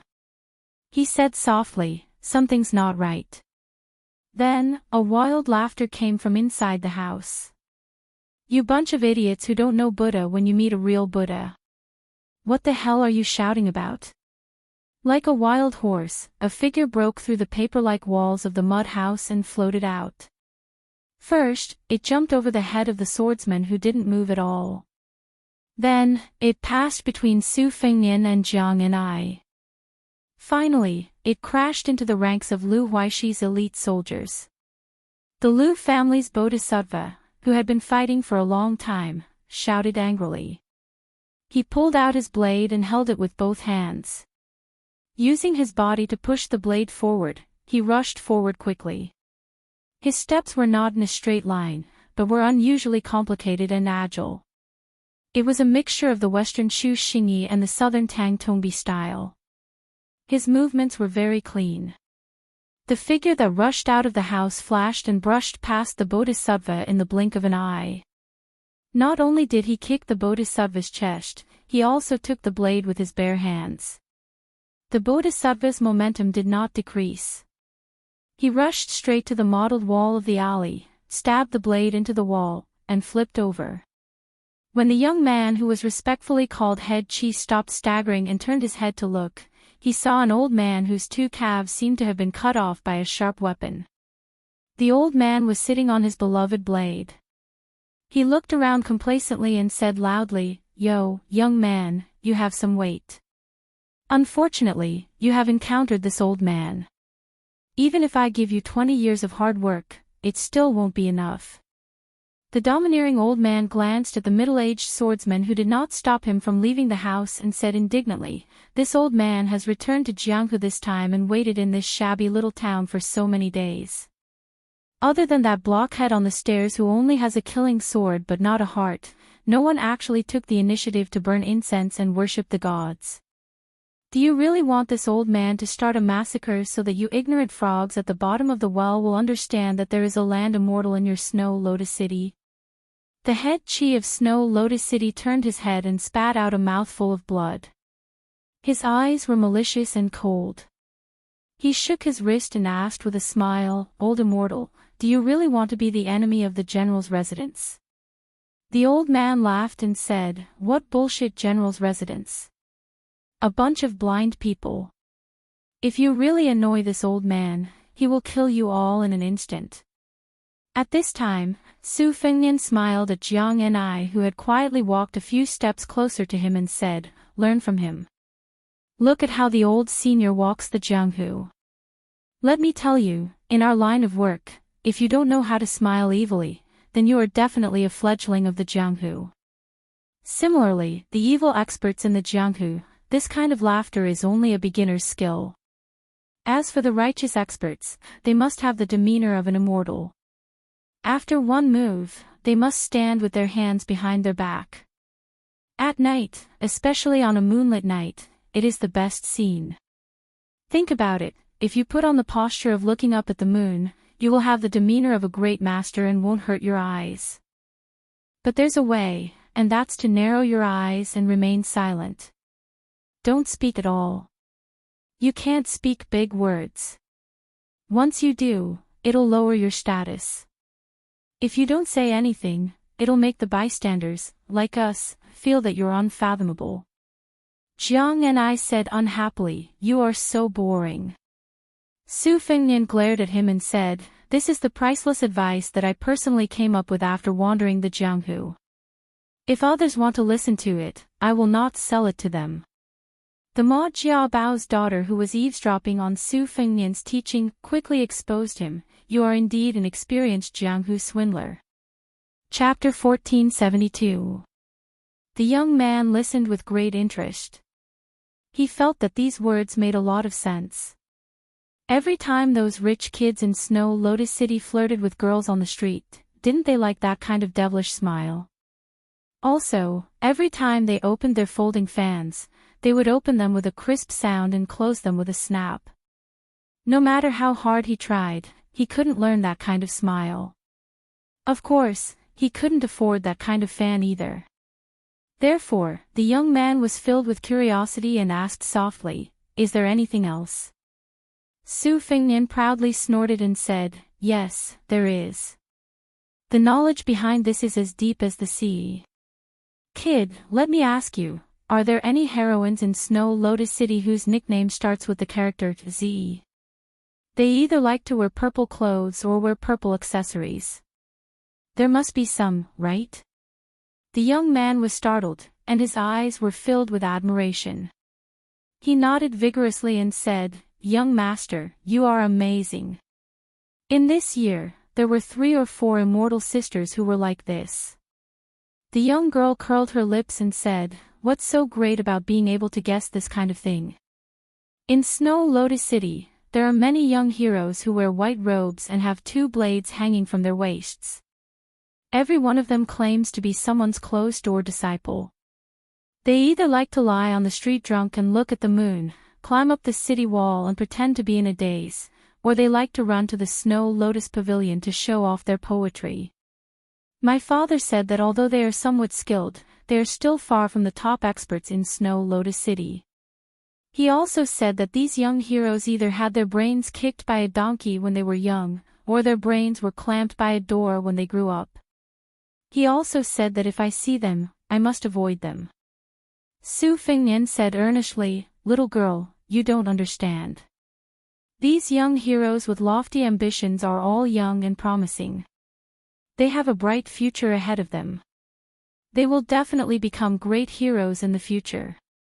The young girl didn't pay any attention to this guy. She fiercely glared at the young man, Hong Shuji, and said, "Immortal sister?" The young man shrunk his neck and had a sudden inspiration. He began to apply what he had just learned and looked up at the moon. After the old man spoke, the tense situation suddenly took a turn for the worse. This old man has heard of some of your master Lu Huaishi's deeds. He is clearly an ambitious person. Send a message to that whatever general's mansion. Tell him that as long as the one surnamed Lu is willing to offer 10 famous swords, 1,000 taels of gold, and a mansion with 100 maidservants, this old man will reluctantly become his chief guest. Even if he faces the top 10 experts in the world in the future, he will have the confidence to challenge them. The young man surnamed Shi, who still had blood on the corner of his mouth, looked uncertain. Finally, he smiled and cupped his fists. As long as you can take down that eyesore swordsman and let me take the Snow Lotus, I will try my best to introduce you to my foster father. The youth panicked and shouted, "Old man, didn't you say you wanted to take me as your disciple? Didn't you say you would teach me the peerless martial arts that can easily make me the strongest person in the world?" The old man laughed and said, "Silly boy, with your coarse constitution, even if this old man gave you dozens of top-secret manuals, you still wouldn't be able to become an expert. If this old man hadn't said that, would you have helped me break the formation in the cave?" The old man suddenly looked at the sickly young man. "Your aptitude is just a so-so. Do you want to be my disciple? This old man has made a comeback this time and is destined to be famous. As long as you agree, this old man will let you rise to the top." The old man changed the topic and looked at the young woman with the purple box on her back. She was really stunning. Even when he was unscrupulous in Jianghu, he had never seen such a beautiful woman. If he could use her as a cauldron, he might be able to return to the peak of martial arts. The old man didn't hide his greedy eyes. He smacked his lips and said with a smile, "However, the girl beside you will belong to this old man. Such a first-grade cauldron, if I don't take it, I will be punished. As for you, young man, a girl is nothing. As long as you have the world's first-grade martial arts." Su Fengnian smiled and said, all right. I originally wanted to talk with you a bit. I wanted to hear about the Jianghu that the old man wearing the sheepskin coat was in. You, after all, are a Jianghu senior who fought with Dong Yuanrui of the Donghua Sword Pond. Although you lost miserably and had your legs chopped off by the 6 caterpillars, it is not easy for you to live to this age. But since you can't accept it, then there is no other way. You should thank me. If it wasn't for me, you would be a corpse now. Jiang and I snorted coldly. Su Fengnian's smile disappeared. Speaking of which, if I'm not wrong, you're that notorious cauldron casting master, right? You're good at using women as cauldrons and using yin to supplement yang to increase your own cultivation. Even the devil's sect's deer-chasing mountain isn't willing to accept you. Dong Yuanrui, 6 caterpillars, tripod casting master, deer mountain. The old man who had struggled to break free from the prison in the snow-capped mountain cave was greatly shocked. Su Fengnian was probably tired from talking so much. He squatted down again and panted lightly. Except for Jiang and I, everyone was dumbfounded. Even the swordsman from the Central Plains turned pale with fright. Because no matter how hard he tried to suppress the sword across his knees, it would automatically fly out of the sheath. The flying sword slowly came to Su Fengnian's shoulder and slightly hummed, like a little bird relying on a man, like an old horse meeting its master. The old man was scared to death. He had been away from Jianghu for many years, but his eyesight was still there. The sword-controlling art of the Wu family's sword tomb. Chapter 1473. The old man hurriedly shouted, "Young master, let's talk nicely. Don't fight. It's not easy for you and me to reach our current cultivation." The flying sword pierced forward like a bolt of lightning. The old man couldn't care less about maintaining his posture of a cross-legged expert. He quickly jumped up a few feet and dodged the flying sword that nailed into the wall. The tip of the flying sword spun and retreated, leaving some yellow soil on the wall. After putting some distance between them, the flying sword pierced forward again. The old man, who had been pretending to be a grandmaster after leaving the house, knocked the wall with his elbow and tried to climb over the wall to escape. However, the flying sword suddenly accelerated and appeared above his head. The old man had no choice but to use the 1,000-pounds falling technique. The flying sword seemed to be teasing him. Every time, intentionally or unintentionally, the old man would be able to dodge the tip of the sword and avoid the miserable fate of being pierced through. However, he would never be able to leave the wall. The old lecher, who had been trapped in the snow mountain for dozens of years, felt like dying. He kept shouting some strange words that the people of Snow Lotus City couldn't understand. It's not the chi-controlling flying sword, it's the superior flying sword technique. Brat, who are you to the Wu family sword tomb? Why is it that even though you didn't personally raise the other person's sword, it can still be guided by your divine intent? Could it be that you're the current Wu family's sword crown, and that girl is your sword maid? This old man knows his mistake, you brat. No, sir, please be merciful and spare her. What made the old man even more desperate was that the guy still had the leisure to raise his arm and pull out the knife, gently holding it in his hand. After half an hour, the exhausted old man was stabbed more than 20 times by the sword and hung on the wall through his mouth. The sword pierced through the wall, so it looked like a hanging corpse. Su Fingyan held the cold knife and glanced at the corpse.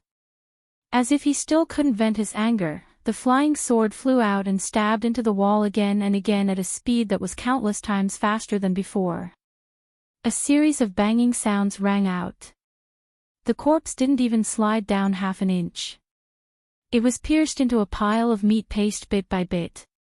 Su Fingyan stood up.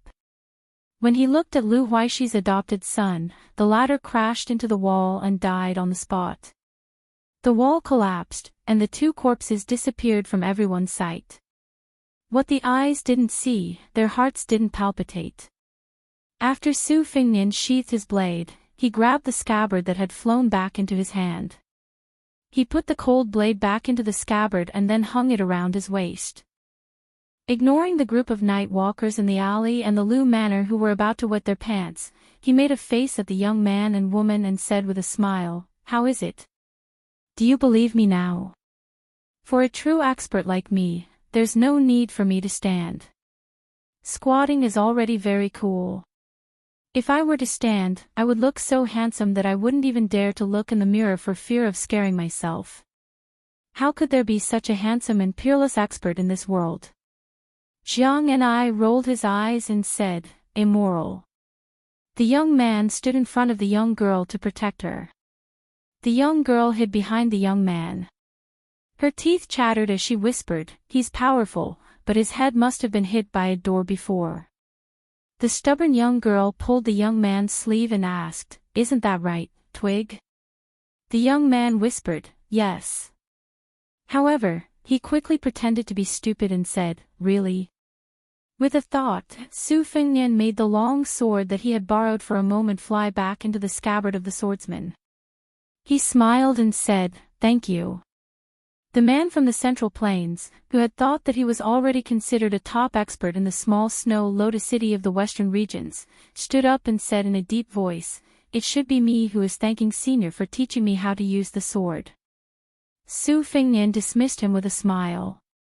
Then, his entire aura changed and he no longer showed any signs of being defeated. He turned his head and said to Jiang and I, "In fact, my recovery is not slow. In fact, it's even faster than Tuoba Bodhisattva. I could walk on my own 2 days ago. Now, he and Li Mixi have entered the city. You have already saved me once. This time, I have a chance of winning. It's not certain that I will lose. Don't worry about me. Take these 2 kids and leave Snow Lotus City first. After settling them down, you can go back to West Chu." Su Fingyan paused for a moment. He blinked his eyes and said with a mischievous smile, "Maybe one day, I will go and find you. At that time, you will know how powerful I am and whether I am the new martial emperor or not." Su Fingyan walked toward the alley alone. He pressed his right hand on the cold saber's hilt and turned his back to Jiang and I. Back then, when Chao Chongqing took you away, I couldn't stop him. As long as I don't die this time, no one can stop me. At this moment, the young man and the young girl saw that the swordsman suddenly stagger and almost fall to the ground. The young girl, who had been inexplicably touched, couldn't help but laugh. He looks more handsome when he is squatting. The young man nodded. The man from the Central Plains, who had already regarded the senior swordsman who was good at retaining his looks as an immortal, also couldn't bear to look. However, while he was filled with compassion, the swordsman was also shocked. Just now, he seemed to have heard the names Tuoba Bodhisattva and Chao Chongqing. This senior was not only on the same side as Chao Chongqing, but his opponent was also the second strongest in the world, Tuoba Bodhisattva. He was even worthy of Tuoba Bodhisattva joining forces with others to hunt him down to Snow Lotus City. Was this senior a sword immortal who had never appeared in Jianghu? However, in the next moment, he felt that it wasn't the case. In the distance, Jiang and I, whose face was stiff, came behind Su Fengnian with a long sweep. He kicked this guy to the ground and said angrily, "Are you addicted to pretending to be an expert?" Chapter 1474. Jiang and I stopped at the corner of the alley. During this escape, whether they should stop or continue, how they should fight if they stopped, whether it was a dragonfly skimming the water or not, it was all up to Su Fengnian. Tonight was not an exception. Slowly walking out of the alley, Su Fengnian gazed at the street. As expected, if one thought of the worst, that would be the case. It was very easy to worry about. If their luck was good, Li Mibi and Tuoba would enter the city half a day later. If their luck was average, the two would have already given up on him as bait and returned. Su Fengnian sighed and then looked at her with a complicated gaze. Jiang and I just quietly waited for the rest. Su Fengnian said softly, "This time, we won't follow the old rules. We have to keep an eye on that old dog Li Mixi." Those battles where Bodhisattva Tuoba was the target were actually just a smokescreen. Now that Tuoba has recovered some of his strength, he is determined to leave. Without Su Yanbing and the others stopping him, we will not be able to stop him. But like we said before, if the worst situation occurs, you retreat first, I will cover the rear. Jiang and I did not comment. She hesitated and then asked, "Do you know why Beimang is so relaxed with Gu Jiantang guarding the east?" Su Fengnian asked in response, "Is it because they are certain that the Liang imperial court will not move?" Jiang and I sneered, "So simple." Su Fengnian leaned against the wall and said softly, "There is news in the spy report that there is a group of people in Great Peace City who cannot hold back. They boldly suggested that the two Liao border armies should not just stare at each other and that they should cooperate with Beimang. Of course, they could not be considered as reinforcements, but they could be like Ji Zhou's Yuan Tingshan and obtain a lot of merits." However, these voices were quickly suppressed by Gu Jiantang. Among them, Su Gong, who had been patrolling the border as assistant minister, had been strongly in favor of fighting at the start. But when he suddenly changed sides and did not mention anything about attacking, he caused a lot of criticism in Great Peace City. His already low reputation hit rock bottom. Some people even said that they wanted this assistant minister of the Ministry of War to be an assistant minister of the border for the rest of his life. Fu Shui Chamber only knows that Lu Xingxiang sent an urgent letter to the capital, directly to the Imperial Study Room. As for what the letter said, Fu Shui Chamber does not have the ability to find out. Jiang and I wanted to say something but hesitated. Su Fengnian smiled and said, "Let's not talk about it. I'll just treat it as an accident on the Eastern Front. In any case, I can't care about the life and death of the two Liao countries. If the Eastern Front is ruined, it will only be Gu Jintang's headache." Jiang and I did not give a direct answer. "Who do you think hates Gu Jiantang the most in the world?" Su Fengnian paused. Gu Jiantang was able to become one of the 4 great generals of the spring and autumn period because of his contribution in destroying the country. Not to mention the southern Tang, they did not fight much. However, when they took down Dongyue, they fought some exciting battles. The only people who have a deep hatred for Gu Jiantang should be the people of Dongyue. Su Fengnian said to herself, but even the royal family of Dongyue has been subdued. Most of the slightly famous generals are dead. The civil officials of Dongyue were the first to submit to the Zhao clan in Liang. They became Zhang Julu's lackeys in the early years of the struggle between the Zhang and the Gu. In particular, almost half of the officials of the 5 departments outside of the Censorate and the Ministry of War were Dongyue civil officials. The most famous pair of censors, father and son, impeached Gu Jiantang's Ministry of War every year for 10 years after Yonghui Empress. But these people, to be honest, are just scratching an itch for Gu Jiantang, the pillar of the country. Perhaps Gu Jiantang of the 2 Liao countries would like them to scold him a few more times. Otherwise, he would not be able to hold his position. When a general is outside, he is never afraid of the civil officials of the internal court. On the contrary, he is afraid that his reputation is too good. Jiang and I sneered. Su Fengnian suddenly understood and said, "Oh." She asked doubtfully, "You really guessed it?" Su Fengnian nodded. Jiang and I curled her lips in disdain. Su Fengnian said, "Isn't it just Wang Sui?" She opened her eyes wide.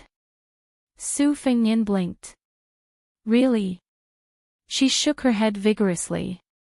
Su Fengnian looked helpless. The 2 riders rushed to Snow Lotus City. After entering the city, the sound of the horses' hooves hitting the bluestone slab seemed insignificant in the noisy nightless city. A few drunkards were squatting on the street outside the tavern to vomit.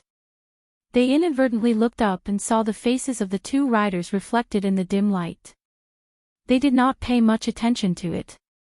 They could not suppress the movement of their throats and threw up in the direction of the 2 riders.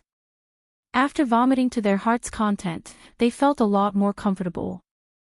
However, they found that one of the white-haired riders was looking at them coldly. The drunkard grinned and wiped his mouth with his sleeve. Unexpectedly, as if lightning had ignited the fire on the ground, his stomach started to churn again. He put his hands on the ground and vomited. Then, he felt that something was wrong.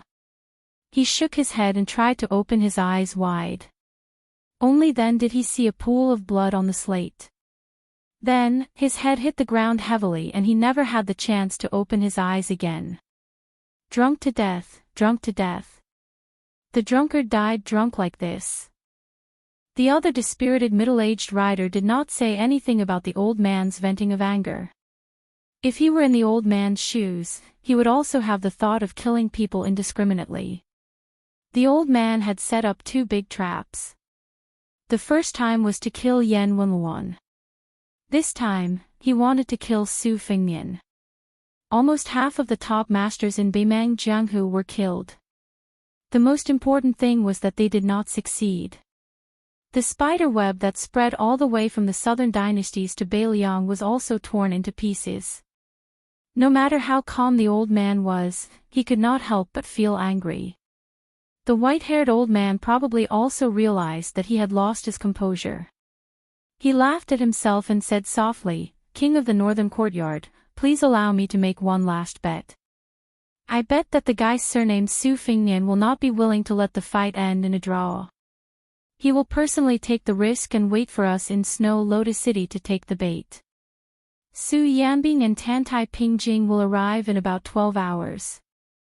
During this period, if Su Fengnian not only takes the initiative to show up, but also deliberately shows his flaws and runs in circles with us, I can promise you that no matter how rare the opportunity is, I will stop and return to the north with peace of mind. I will leave Snow Lotus City before Su Yanbing and Tantai Pingjing enter the city." Chapter 1475. Bodhisattva Tuoba nodded. To him, this battle of life and death between the 2 of them had already ended when the sword flew over.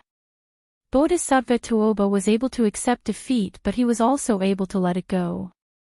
At most, he could just change the game and fight again in the future. After this battle, Tuoba could use the stones of other mountains to polish jade. Whether it was his state of mind or cultivation, he had benefited greatly. Of course, at the same time, he had become a whetstone for Su Fengnian to temper his martial arts. It was inevitable that the battle to the death in the future would only be more dangerous. Tuoba was well aware of this. However, since Li Mixi had saved his life, Tuoba would follow this shadow prime minister's wishes all the way down south. He would not deliberately raise a tiger for the sake of the battle for the number one person in the world. If he could kill Su Fengnian early on, Tuoba would not have any knot in his heart. Just as he had said to Su Fengnian before, in his eyes, Jiang Hu was nothing. Leaping into the Central Plains, he became the number one contributor to the founding of the new Beimang. Subsequently, he became the undisputed number one martial artist in the history books of later generations. In the past 800 years, the Great Qin dynasty had lost its tripod and the various countries were vying for supremacy. The masters of the art of war and famous generals of the Central Plains were innumerable. The outstanding ones were the three generals of the Great Feng dynasty, the twin annals who had almost succeeded in turning the tide before the Great Feng dynasty was destroyed, the 12 generals who hung portraits in the Qingyun Pavilion after the founding of the Dechu dynasty.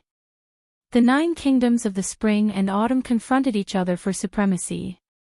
The 100 schools of thought and the school of the military took advantage of the situation and flourished. In the early stages, there was the war god Li Gonglin, who was known as Dechu's war god, Han Yufu, who had led the cavalry into the desert several times. Then there were the 4 great generals of the spring and autumn period, the butcher Su Shao, West Chu's soldier Yi Baikue, East Yu's prince consort Wang Sui, and Gu Jiantang. Now, there were people like Chao Chongqing, Dong Zhuo, Lu Xingxiang, and the others who began to use hundreds of thousands of soldiers as chess pieces in their hands, leading the situation of the country while talking and laughing. Even young people like Zhong Tan, Xia Shibian, and Ko Jianghuai were rising rapidly. Li Mixi raised his head and looked up. It was the moonlight of a high-rise building. The two lights were competing with each other. The old man suddenly laughed softly and said, "I heard that the king of the northern courtyard has never liked to pretend to be cultured. The only thing he collected was a copybook by Yuan Fengshen, the founding hero of the Great Feng dynasty." Yuan Fengshen, who was known as the Great Wall of the Frontier by the founding emperor of the Feng Empire, died young. Compared to the generals of the same generation, his reputation was not prominent in history. Therefore, his ranking was extremely low. Huang Sanjia, who was more ambitious than the sky, once said that Yuan Fengshen and the prince consort Wang Sui, who held the lifeline of the country in his hands when he was only 20 years old, were listed together as the destined martial artists who did not wait for me. Tuoba did not have any good or bad impression of Li Mixi. There was no need to fear him, and there was no need to curry favor with him. In Beimang, there were only a handful of people who could have Tuoba's mentality. The former king of the northern courtyard, Su Huainan, and the 2 successive kings of the southern courtyard, Wang Songpu and Dong Zhuo, could not do it. The old man, who had devoted half his life to Beimang's great cause, sighed with emotion, "I have never liked Jiang Hu. It probably has something to do with what I saw and heard when I was young and traveling to study."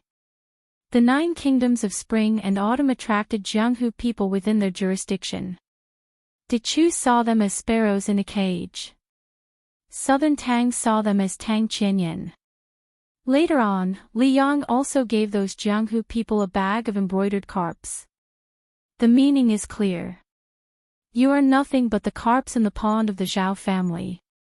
The old man let go of the reins, rubbed his hands, exhaled, and said with a smile, "All these years, I have been like a fisherman, helping His Majesty look after the small pond in front of the court.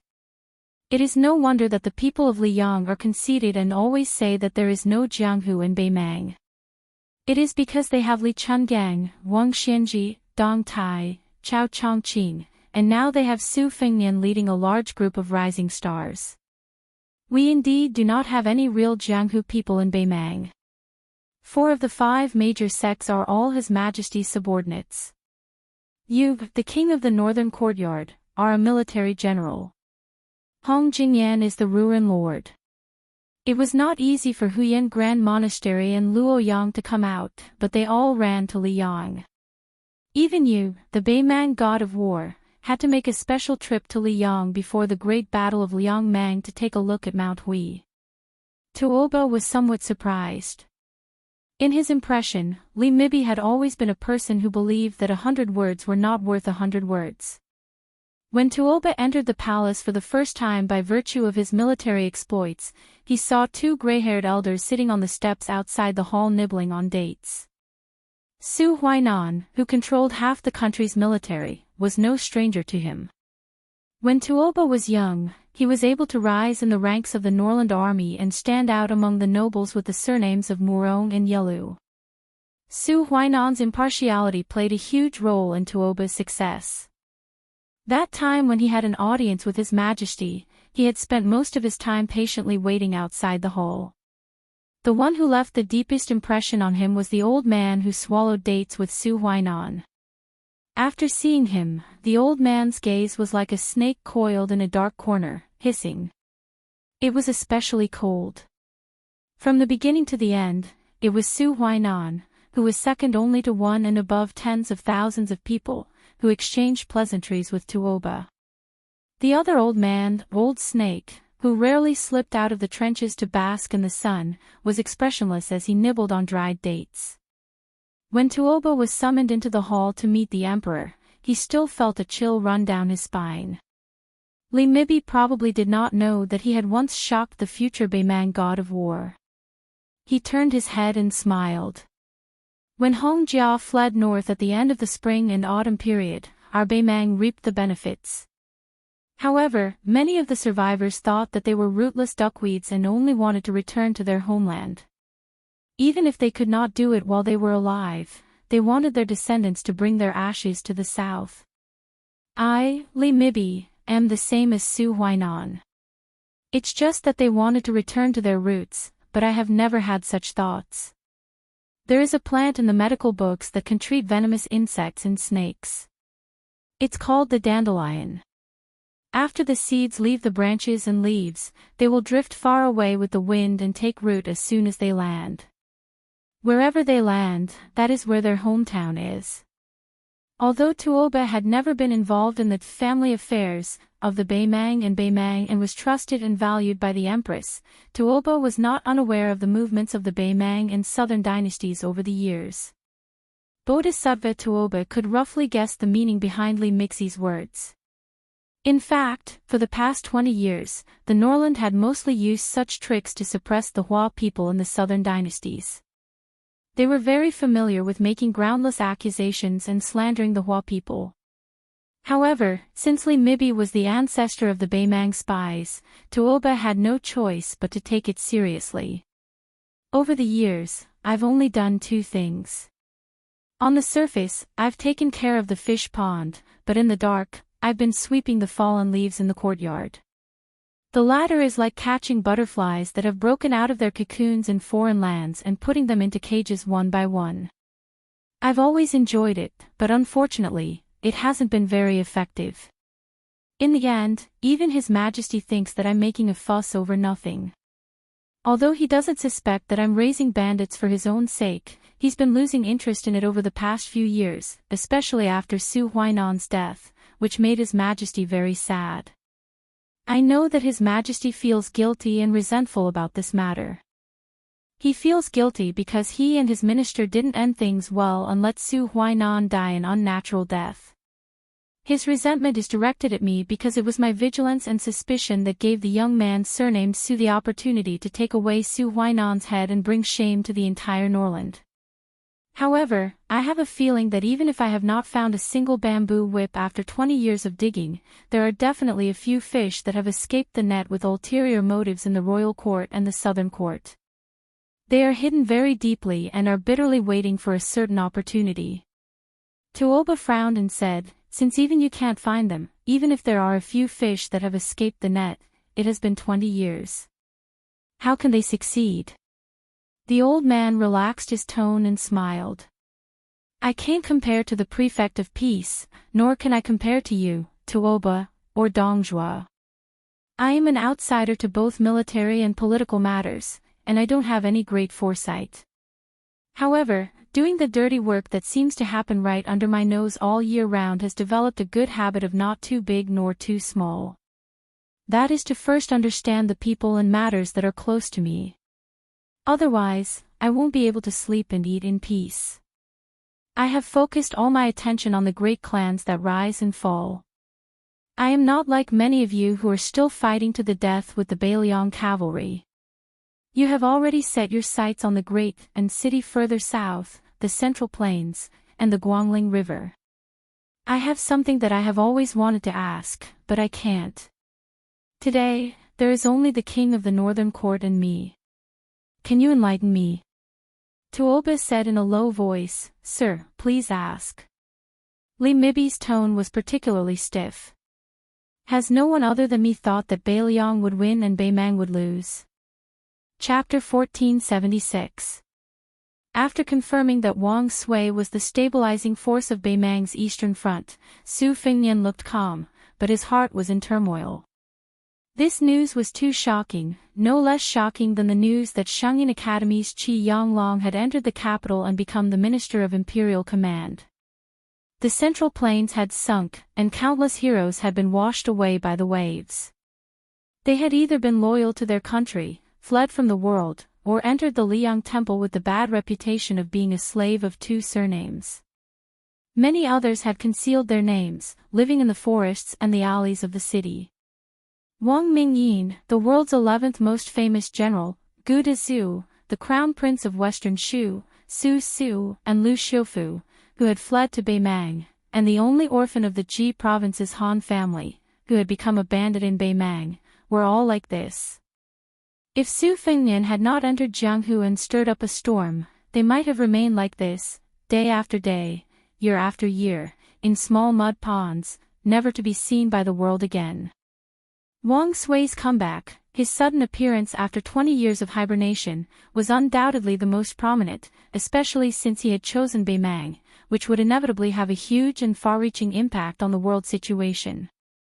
Because this distinguished and elegant prince consort of Dongyue, one of the 4 famous generals of the spring and autumn period, was the most superb at commanding troops, and was best at defeating powerful enemies with a small number of troops. He was the Qi and the Chuyu Qijing of the spring and autumn period, and truly stood shoulder to shoulder with the military master Yi Baikue. As a matter of fact, Su Shao, who had not been conferred the title of king at that time, was known for his invincible iron cavalry of the Su family. His personal deployment of troops and generals could not be mentioned in the same breath as Yi Baikue and Wang Sui. Regarding this, Su Shao had never concealed it in front of his children. Ren too, who rarely praised people of the same generation, had never concealed his admiration for Wang Sui. Even Li Yishan had said that if Yi Baikue, who considered himself the teacher of the king's way, was replaced by Wang Sui, who was good at sneak attacks, who liked to move troops on a large scale, who was good at maneuvering, and who never fought with his back against the wall, the Su family's troops and horses would not be able to complete the encirclement at the Battle of the Western Wall. It was a great misfortune that Wang Sui was in Beimang. Fortunately, Wang did not appear in Liangmang's battlefield, but was in the eastern front to contain Gu Jianghu's 300,000 Liao border army.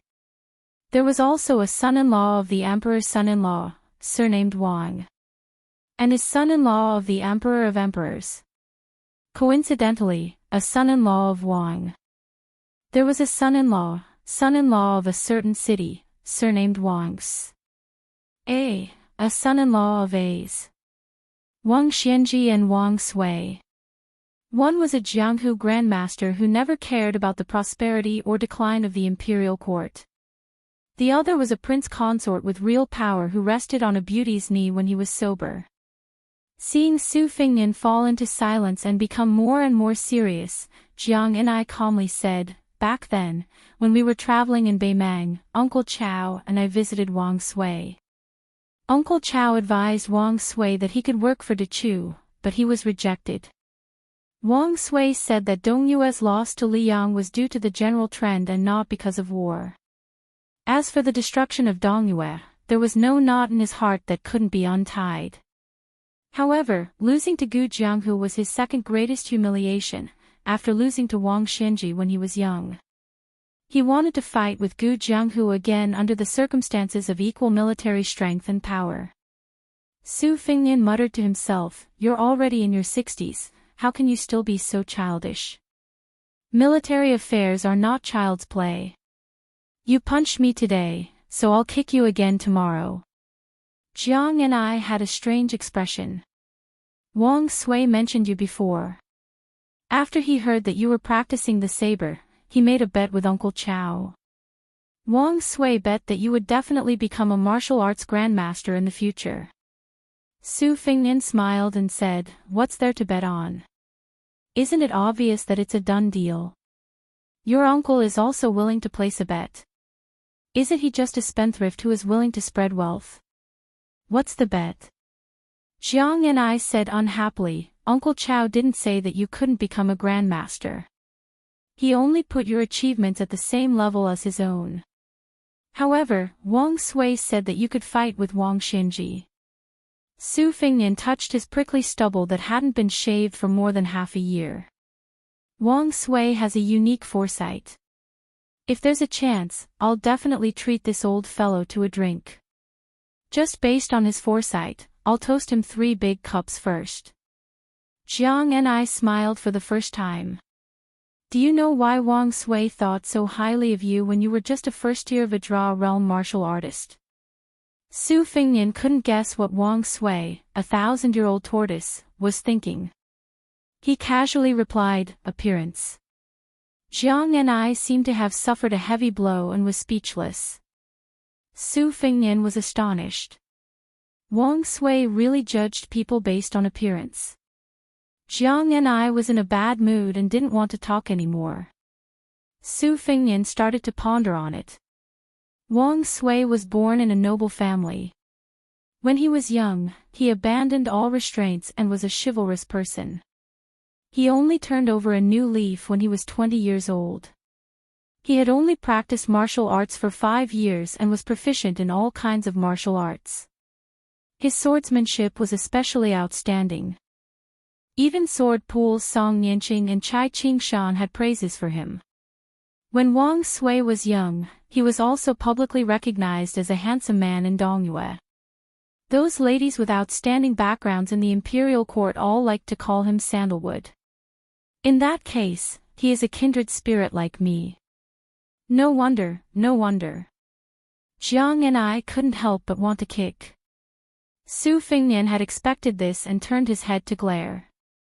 Probably because she was used to being bullied in her early years, even though she was a female sword immortal who could travel thousands of miles in the wind, she still instinctively pulled her foot back. Su Fingnian was still angry. "Speak, who did you learn this from? Chao Chongqing or old Grand Preceptor Sun Shiji?" Jiang Ni's face was cold as she muttered, "Why do you care?" Su Fingnian rubbed his butt. That kick in the small alley not long ago had destroyed the air of an expert that he had worked so hard to cultivate. His face was suddenly filled with anger as he snorted strangely. "I heard that there is a young pretty boy in your West Chu temple. His surname is Song, and he is so famous that even in Great Pea City, it is said that his face is white, his appearance is beautiful, and he is as solemn as the wind under the pine trees, tall and gentle. Many people have nothing better to do and say that this guy often travels the mountains and rivers and is mistaken by the village woodcutter as an immortal who has come down to the mortal world. Even Qi Yanglong praised him in front of Zhao Zhuan, saying that the one surnamed Song has outstanding literary talent. Among the young scholars in the world, his poems and essays are like the dragon in the Dragon Palace. Only this person has obtained a pearl, the rest are just the claws of a dragon. So now, Li Yang has the saying of dragon and phoenix poise, which is to say this guy's literary talent and..." Jiang and I pretended to be confused and interrupted Su Fengnian's chatter. I have heard of the Dragon and Phoenix boys. As for Song Maolin, he is the youngest Hanlin scholar in the history of Dechu. If it wasn't for Uncle Chao, he would also be the youngest chessman waiting for the imperial decree. But as for Dragon and Phoenix boys, Northern Su and Southern Song, or Song Maolin's essays reflecting the beauty of so-and-so, I don't know anything about them. Su Fengnian laughed angrily. That pretty boy dares to be ranked with me. I can take down 1,000 Song Maolins with one hand. Didn't he just write a careless declaration? I think it's just that. Immortal my ass. Jiang and I still had that innocent look in her eyes. So it's like this. If I remember correctly, Grand Preceptor's son once praised him for writing a declaration that was equivalent to 100,000 soldiers. Then she lowered her head and started counting with her fingers. Li Yang's secretary Qi Yonglong said that his literary talent is good, and he has the style of an immortal.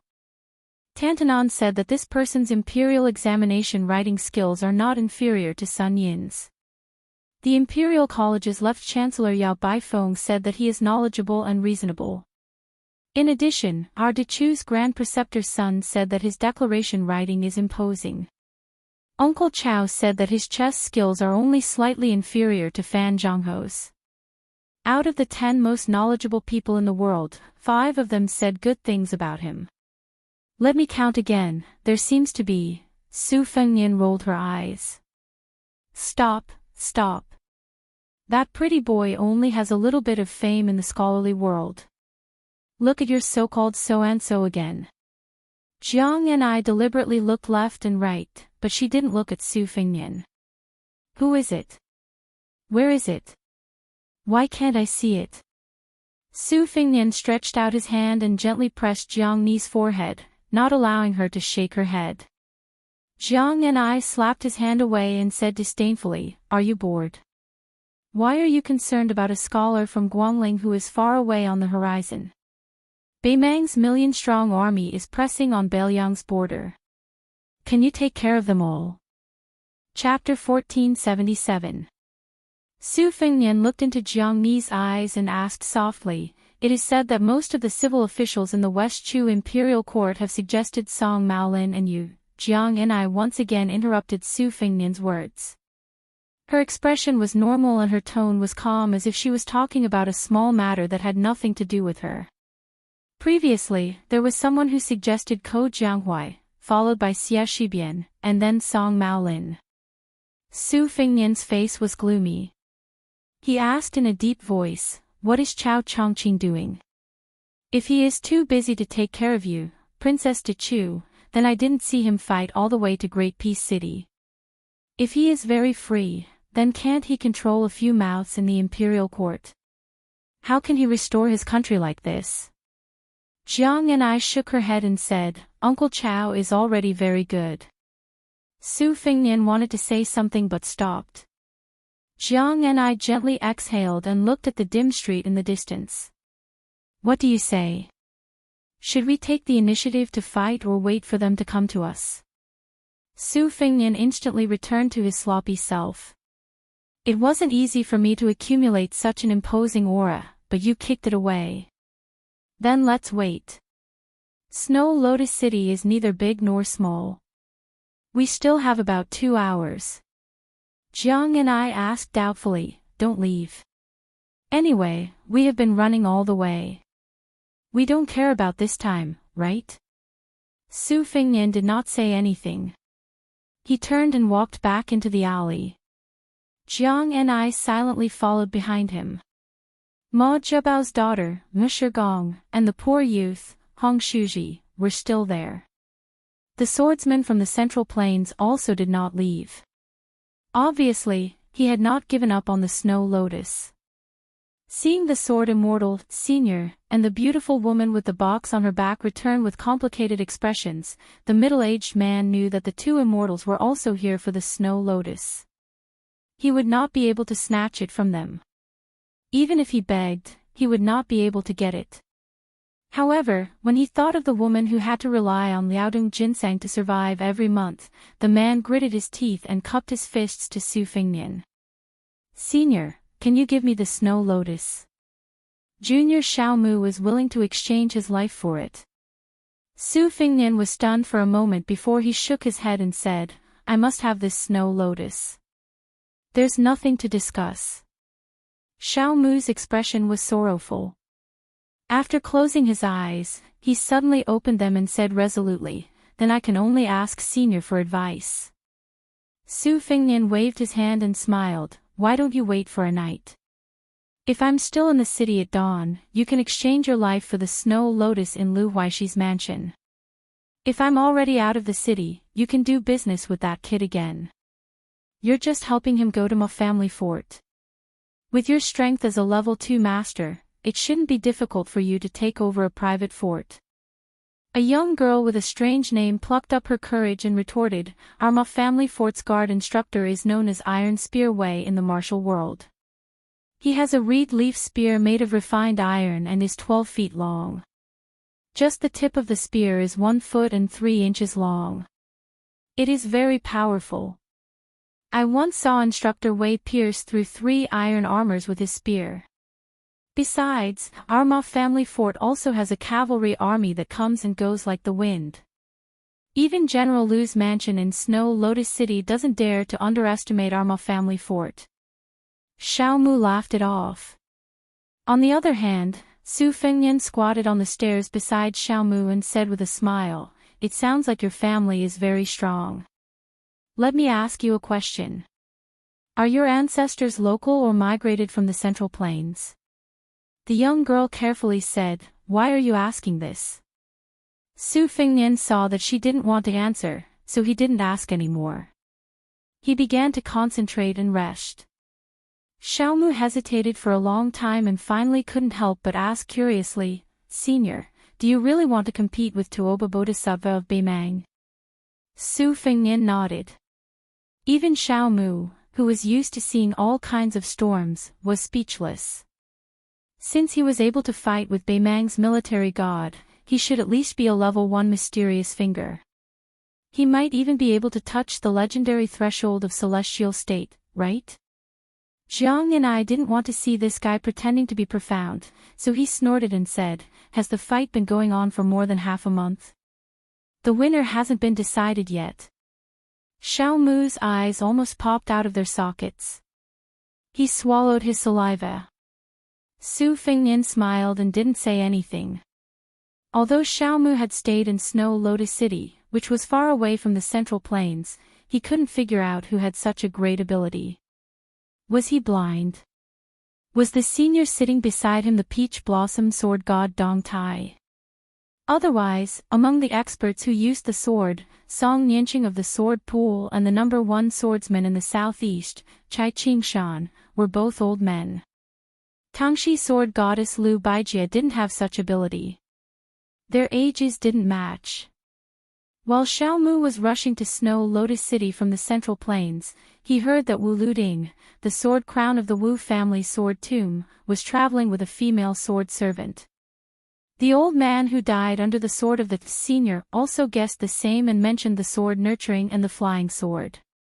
However, Xiaomu didn't think that Wu Luding could reach the level of fighting with Tuoba Bodhisattva for more than half a month in just a few years. No matter how amazing a martial arts genius was, it wasn't difficult for him to reach the first level without many life-threatening battles and the defeating of many top grandmasters. However, it was still difficult for him to reach the level of one of the top 10 martial artists. An hour later, the girl was sleepy and the boy forced his eyelids open. Su Fengnian raised his arm and the 6-year phoenix fell from the night sky. Su Fengnian took out the secret letter in the slender bamboo tube and felt relieved. Jiang and I looked at him inquiringly. Su Fengnian said happily, "Su Yanbing left everyone behind and killed his way to Snow Lotus City alone. He can enter the city in an hour at most." Jiang and I said, "Then I'll wait for an hour." Su Fengnian shook his head and said, "No need. Since Su Yanbing arrived earlier than I expected, you can return to Guangling Road without worry." Then Su Fingnian turned his head and said to the boy and Xiao Mu, Hong Shuji, go and get that snow lotus. I'll help you fulfill your wish. Xiao Mu, I'll be able to get Lu Huaishi's snow lotus for you by tomorrow morning at the latest. Remember to rush to Beiliang immediately after you deliver the snow lotus.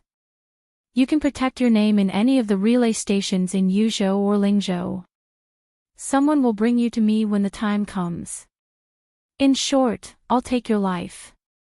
The boy was half excited and half nervous. He blushed and asked, really? Su Fingnian gently waved his arm and made the gerfalcon return to the night sky. He nodded and said, you've seen how good my swordsmanship is with your own eyes. The boy jumped up and down happily. He hurriedly went into the house and took out an iron box. The box was filled with ice and the snow lotus was wrapped in ice. Su Fingnian took the box and handed it to the puzzled Jiang and I. This is for you. Su Fingnian pointed at the wound on her neck and then at his cheek. He said with a smile, snow lotus is probably the best thing for a girl to maintain her beauty. Without giving Jiang and I a chance to refuse, Su Fingnian looked at her and said calmly, also, pass a message to Chao Chongqing. Tell him not to worry. There are some places that the Beiliang cavalry are familiar with. Su Fingnian blinked. If you don't mind passing a message for me, please tell that pretty boy surnamed Song that I'll beat him up until his parents can't recognize him. Jiang and I hugged the box and didn't say anything. Su Fingnian said with a smile, it's only an hour. I actually need to fight Tuoba Bodhisattva and Li Mibi alone.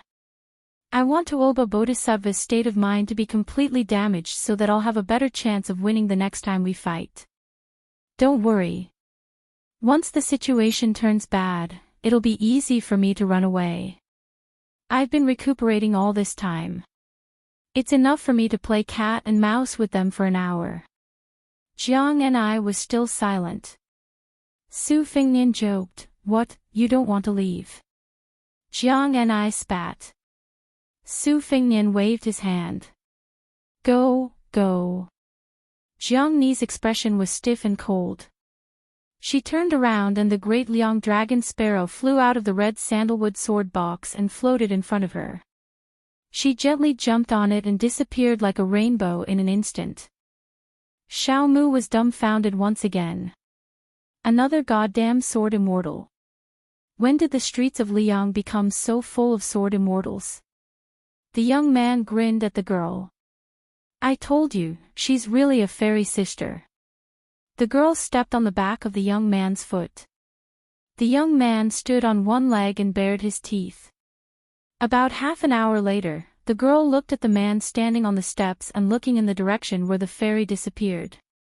She asked softly, you lied to her, didn't you? Su Fingnian smiled and turned to Xiao Mu. Take the two children to the Snow Lotus parlor and tell them that I promised to give you a stalk of Snow Lotus. Madame Song will help you ask Lu Huaishi for it at all costs. Then, let the Snow Lotus parlor settle them down. Let's go through the back door. When Xiao Mu left with the boy and girl, they vaguely heard the sound of horse hooves coming from a distant alley. Chapter 1478. After the two of them entered the alley, their horses slowed down. The lights in the city dimmed, making the moonlight even more intense. Li Mibi chuckled softly and said, that guy surnamed Su finally realized that it was the woman's dense sword chi that revealed their tracks, which made her leave Snow Lotus City first. Within 100 miles, even if the great Liang dragon sparrow is hidden in the box, I can still vaguely see it as a flickering firefly 10 feet away.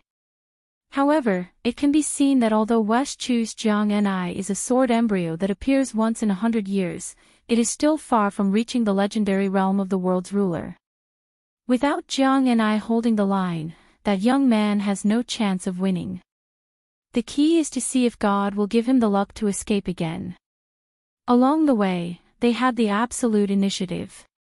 Now that the battle of life and death was imminent, Su Fengnian unexpectedly made a stupid move and broke his own wings. However, Tuoba Bodhisattva's expression did not seem relaxed. it shouldn't be that simple. In these years of life and death battles, Su Fengnian, Yang Taisui, Han Xingxian, Wang Xianji, Wang Qing, and the Bronze Man ancestor were all in the position to win. However, the one who survived in the end was Su Fengnian. This is not something that can be explained by luck. Speaking of this, Tuoba Bodhisattva laughed. If it wasn't for Mr.'s timely arrival, I would be no exception and become another stepping stone for Su Fengnian. For tonight's battle, Mr. might as well hide in the dark. I have almost recovered and can fight head-on with Su Fengnian. Whether Su Fengnian and Jiang and I have some tricks up their sleeves, or he admits that he has no way out and only wants to die with me, Mr. will be able to deal with it calmly. Li Mixi thought for a while and nodded. Without hesitation, his figure flashed on the horse's back. In the eyes of this ancestor of spies who had been entrenched in the center of Beimang's spider web for many years, if he had not interfered in the battle between Su Fengnian and Tuoba Bodhisattva, in terms of life and death, Su Fengnian would have won. However, in terms of victory and defeat, Tuoba Bodhisattva was still slightly better. Therefore, Tuoba Bodhisattva did not have any knot in his heart regarding his attack. That perfect and flawless state of mind also did not have any cracks. Li Mibi himself was the number one Xian finger Xian after the death of Han Xingxian and Li Yang. He knew better than anyone the principle that it was difficult to repair a broken state of mind. Not everyone could recover to the peak after the state of mind fell like Li Chungang. If your state of mind is not damaged in the slightest, you won't be able to recover in 100 years. Moreover, Su Fengnian's injuries were far more serious than Tuoba Bodhisattva's. It could be assumed that the speed of his recovery and the recovery of his body was much slower than Tuoba Bodhisattva's. In the Battle of Snow Lotus City, Li Mibi really could not find a reason why Su Fengnian could win by luck. However, if Su Fengnian insisted on avoiding the battle and escaping, Li Mibi was not conceited enough to think that he could kill Su Fengnian. If one did not enter the first class, or even the first class Vajra realm, one would forever be a frog at the bottom of the well, unable to see the spectacular scenery outside the well. Only when a martial artist successfully entered the Xian finger realm and could perceive the circulation of the world, could he be considered a person above the well and move with the flow, like a fish swimming in the vast net of law. As for the celestial state and the more unfettered earth immortals, they could even sit on the ground and bargain with God. Li Mibi felt a little regretful. Because he was the shadow prime minister of Beimang, he had done too many things in his life that might have gone according to his wishes but definitely went against the world's rules. He did not dare to enter the celestial state because he was afraid that when the time came, he would be caught in a trap of his own making. Li Mibi believed that Han Xingxian had never really crossed the threshold of celestial state in his life because he had this layer of concern. Li Mibi believed that there was God's will in the unseen world. If one was too selfish, it would certainly not be tolerated by the way of heaven. Li Mibi appeared and disappeared mysteriously and came to the corner of the cornice of a tall building.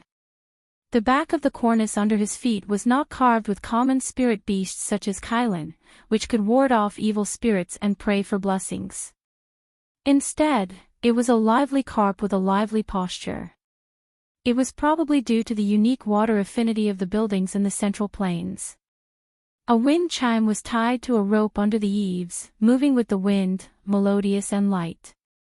The distance between here and the small house in the alley was only a straight-line distance of 500 steps. Looking down from the high ground, Li Mibi could have a clear view of the situation there. The battle that did not alarm Snow Lotus City was about to break out.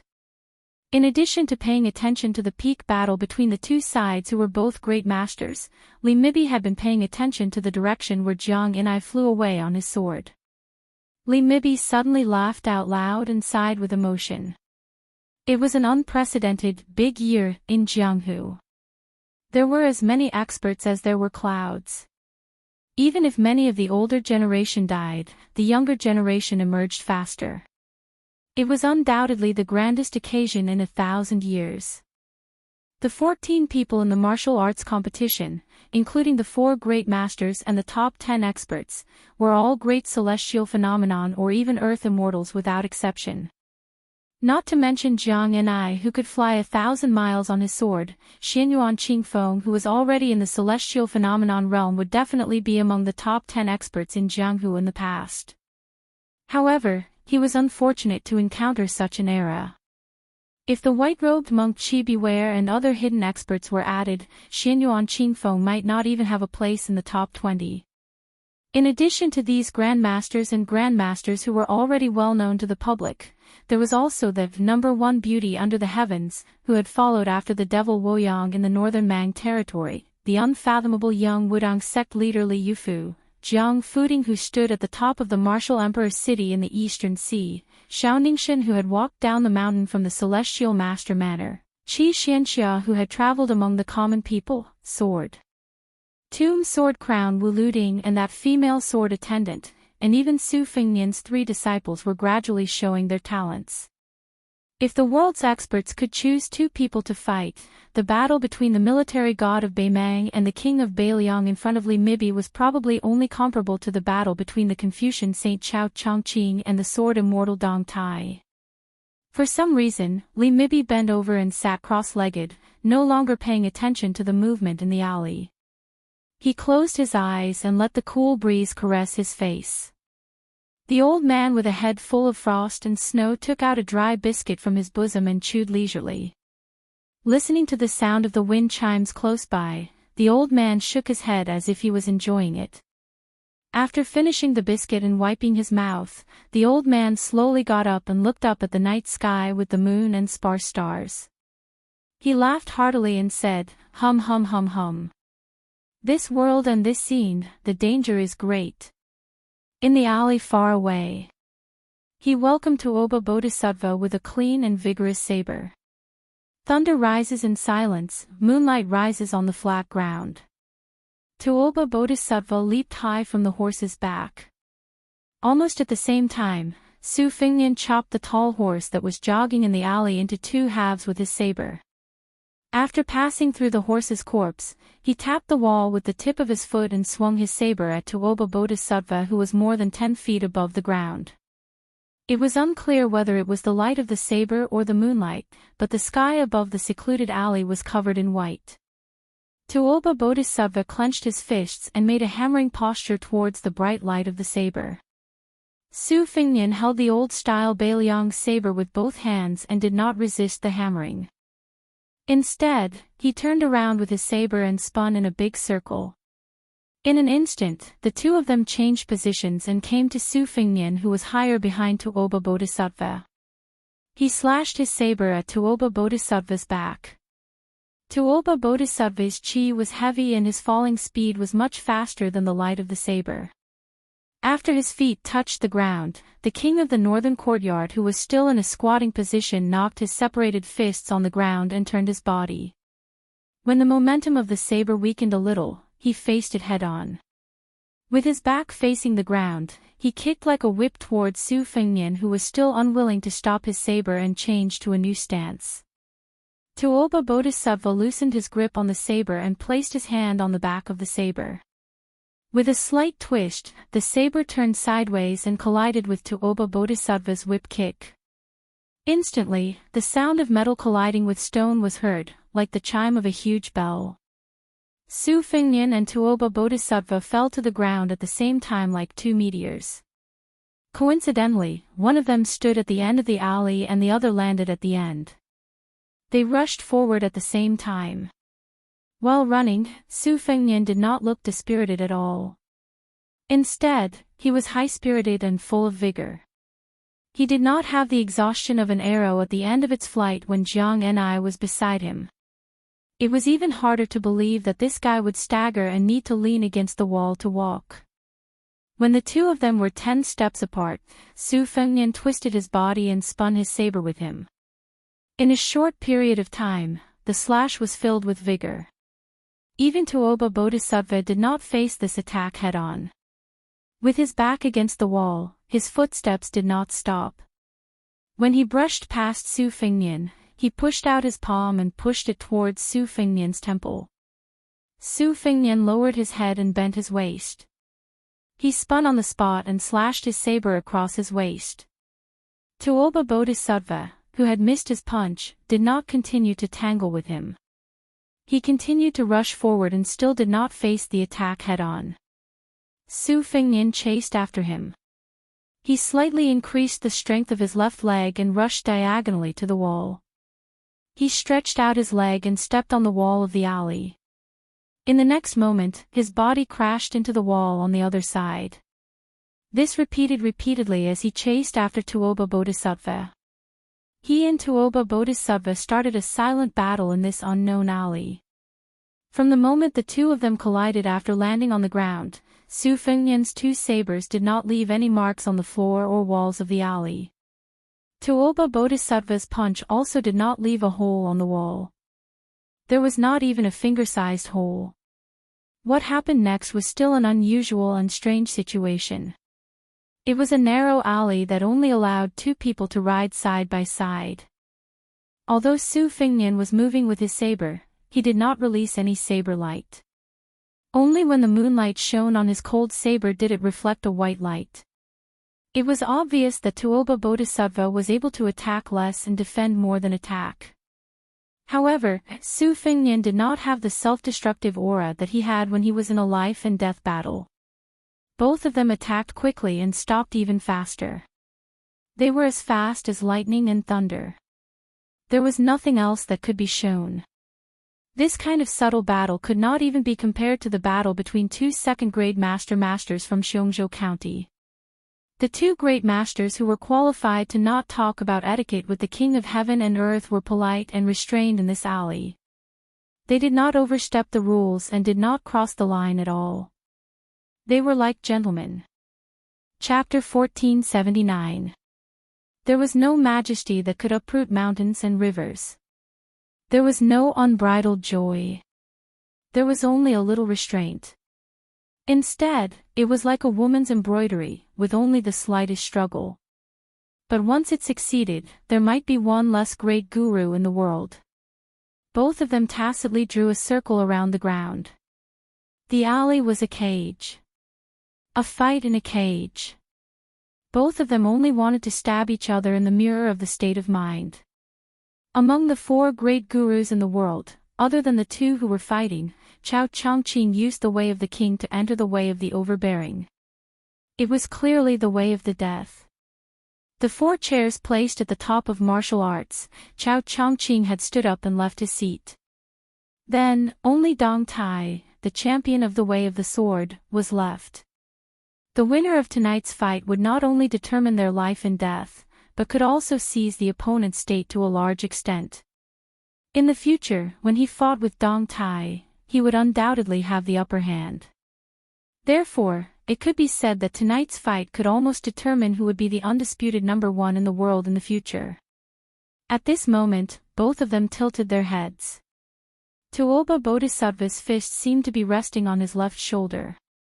Su Fengnian's cold blade also seemed to be lifted by Tuoba Bodhisattva's shoulder. Su Fengnian's hair did not move. The cold blade in his hand seemed to have touched the tip of the wall, but in fact, it did not pierce the wall at all. In the next moment, Tuoba Bodhisattva's knee hit Su Fengnian's abdomen. Su Fengnian also punched Tuoba Bodhisattva's chest. Both of them collided backward. Their feet slid out on the bluestone floor. Tuoba Bodhisattva pressed down with his right hand. The moment his back was about to touch the wall, he stopped moving backward. Su Fengnian shook his wrist holding the blade. Similarly, he did not touch the wall. Tuoba Bodhisattva waved his hand and hit Su Fengnian's side. Su Fengnian hit Tuoba Bodhisattva's face with his blade at the same time. After both of them fell out, they stood still. Su Fengnian twitched the corner of his mouth. Tuoba Bodhisattva was expressionless, but the mark on his face was clearly visible. Li Mixi wanted him dead. Tuoba Bodhisattva wanted him to lose and then die. Just as the girl had guessed based on her intuition, Su Fengnian was lying. At that time, the report he received from Lu Nianfeng was not the good news that Su Yanbing would quickly arrive. Instead, when the imperial edict allowing 10,000 Shu soldiers to leave the borders of western Shu, Beiliang had already confirmed that Chen Jibao and Xie Guining had quietly appeared among the Qingzhou navy. This was a secret intelligence report from Xu Xiu, who was traveling with King of Jing'an and Zhao Sun. This meant that even before Chen Jibao led the Shu troops into the battlefield, he could have a direct impact on the Guangling River battle. At this time, with or without Jiang Ni in the army, the situation of the entire West Chu would be completely different. Other than the time when Su Fengnian woke up and fled, he had been lying to her. With the Buddha bowl given by the chicken soup monk, Su Fengnian's recovery speed was not slower than Tuoba Bodhisattva, who was lighter. Instead, it was faster. Without this secret intelligence, Su Fengnian would continue to lie, pretending that he was half dead, pretending that he needed her to carry him all the way to escape, pretending that without her, he would not be able to withstand Tuoba Bodhisattva and Li Mixi's pursuit for even a moment. And the little mud man, who was never smart, was indeed kept in the dark. She did not ask why he could escape from the pursuit every time, why he could see through Li Mixi's killing moves at just the right time, and why he could give pointers from the side. Moreover, every time he commented on the gains and losses after the battle, he could make her advance by leaps and bounds in the way of the sword with just a few words. He originally wanted to have a fair fight with Tuoba Bodhisattva in Shuolian City. In addition to letting her watch and benefit from the battle, it was more like fulfilling the wish of his youth and proving one thing to her. What? You said that I only know how to bully you. How is that possible? As long as I really want to practice martial arts, not to mention the top 10 masters, even if Wang Xianji did not dare to call herself the #1 in the world, it would be a piece of cake. At that time, when they parted outside the city, he could give her the snow lotus and boast shamelessly, "This is a reward from the #1 master in the world." On the tall building in the distance, Li Mixi's mood gradually became serious from the beginning of his leisure. He looked at the sky. It was almost dawn. After a full 6 hours, the two people in the alley still could not decide who was the winner. It was not that Li Mixi did not want to interfere or loot a burning house. Even if he angered the king of the northern courtyard, as long as Li Mixi could kill Su Fengnian, he did not care what Tuoba Bodhisattva thought. However, Li Mixi left the tall building and approached the alley several times, but he did not find any flaws. After repeated this several times without success, Li Mixi had to stand on the roof patiently. Several times, he looked at a place dozens of miles away from the city and became more worried. At first, he could catch the sword qi within 300 miles, but after half a day, he could only shorten it to 200 miles. Before he reached Shuolian City, it was only 100 miles. Now, it was only 50 miles, but it had become vague. It seemed that it would not be long before a female sword fairy appeared in the world. Li Mixi continued to wait. When the sky was slightly brighter, the world gradually turned blue and white. Li Mixi sighed regretfully and flew down the building, landing at the end of the alley. Su Fengnian and Tuoba Bodhisattva had just pulled apart the distance between them again. Su Fengnian knelt on one knee, his cold blade drawing a long groove on the ground in front of him. Tuoba Bodhisattva did not feel good either. He sat on the ground, panting heavily for the first time. Li Mixi stood not far away from Tuoba Bodhisattva and did not speak. Tuoba Bodhisattva sighed softly and stood up. He said calmly, "It's meaningless, let's go." Li Mixi nodded. If he continued to waste time, when Su Yanbing arrived, he would be caught like a turtle in a jar. Before Tuoba Bodhisattva turned around, he looked at the young man who had also stood up and said with a smile, "Even if the Beiliang cavalry is completely wiped out, no matter how exhausted you are, as long as you, Su Fengnian, say the word, I will fight you alone."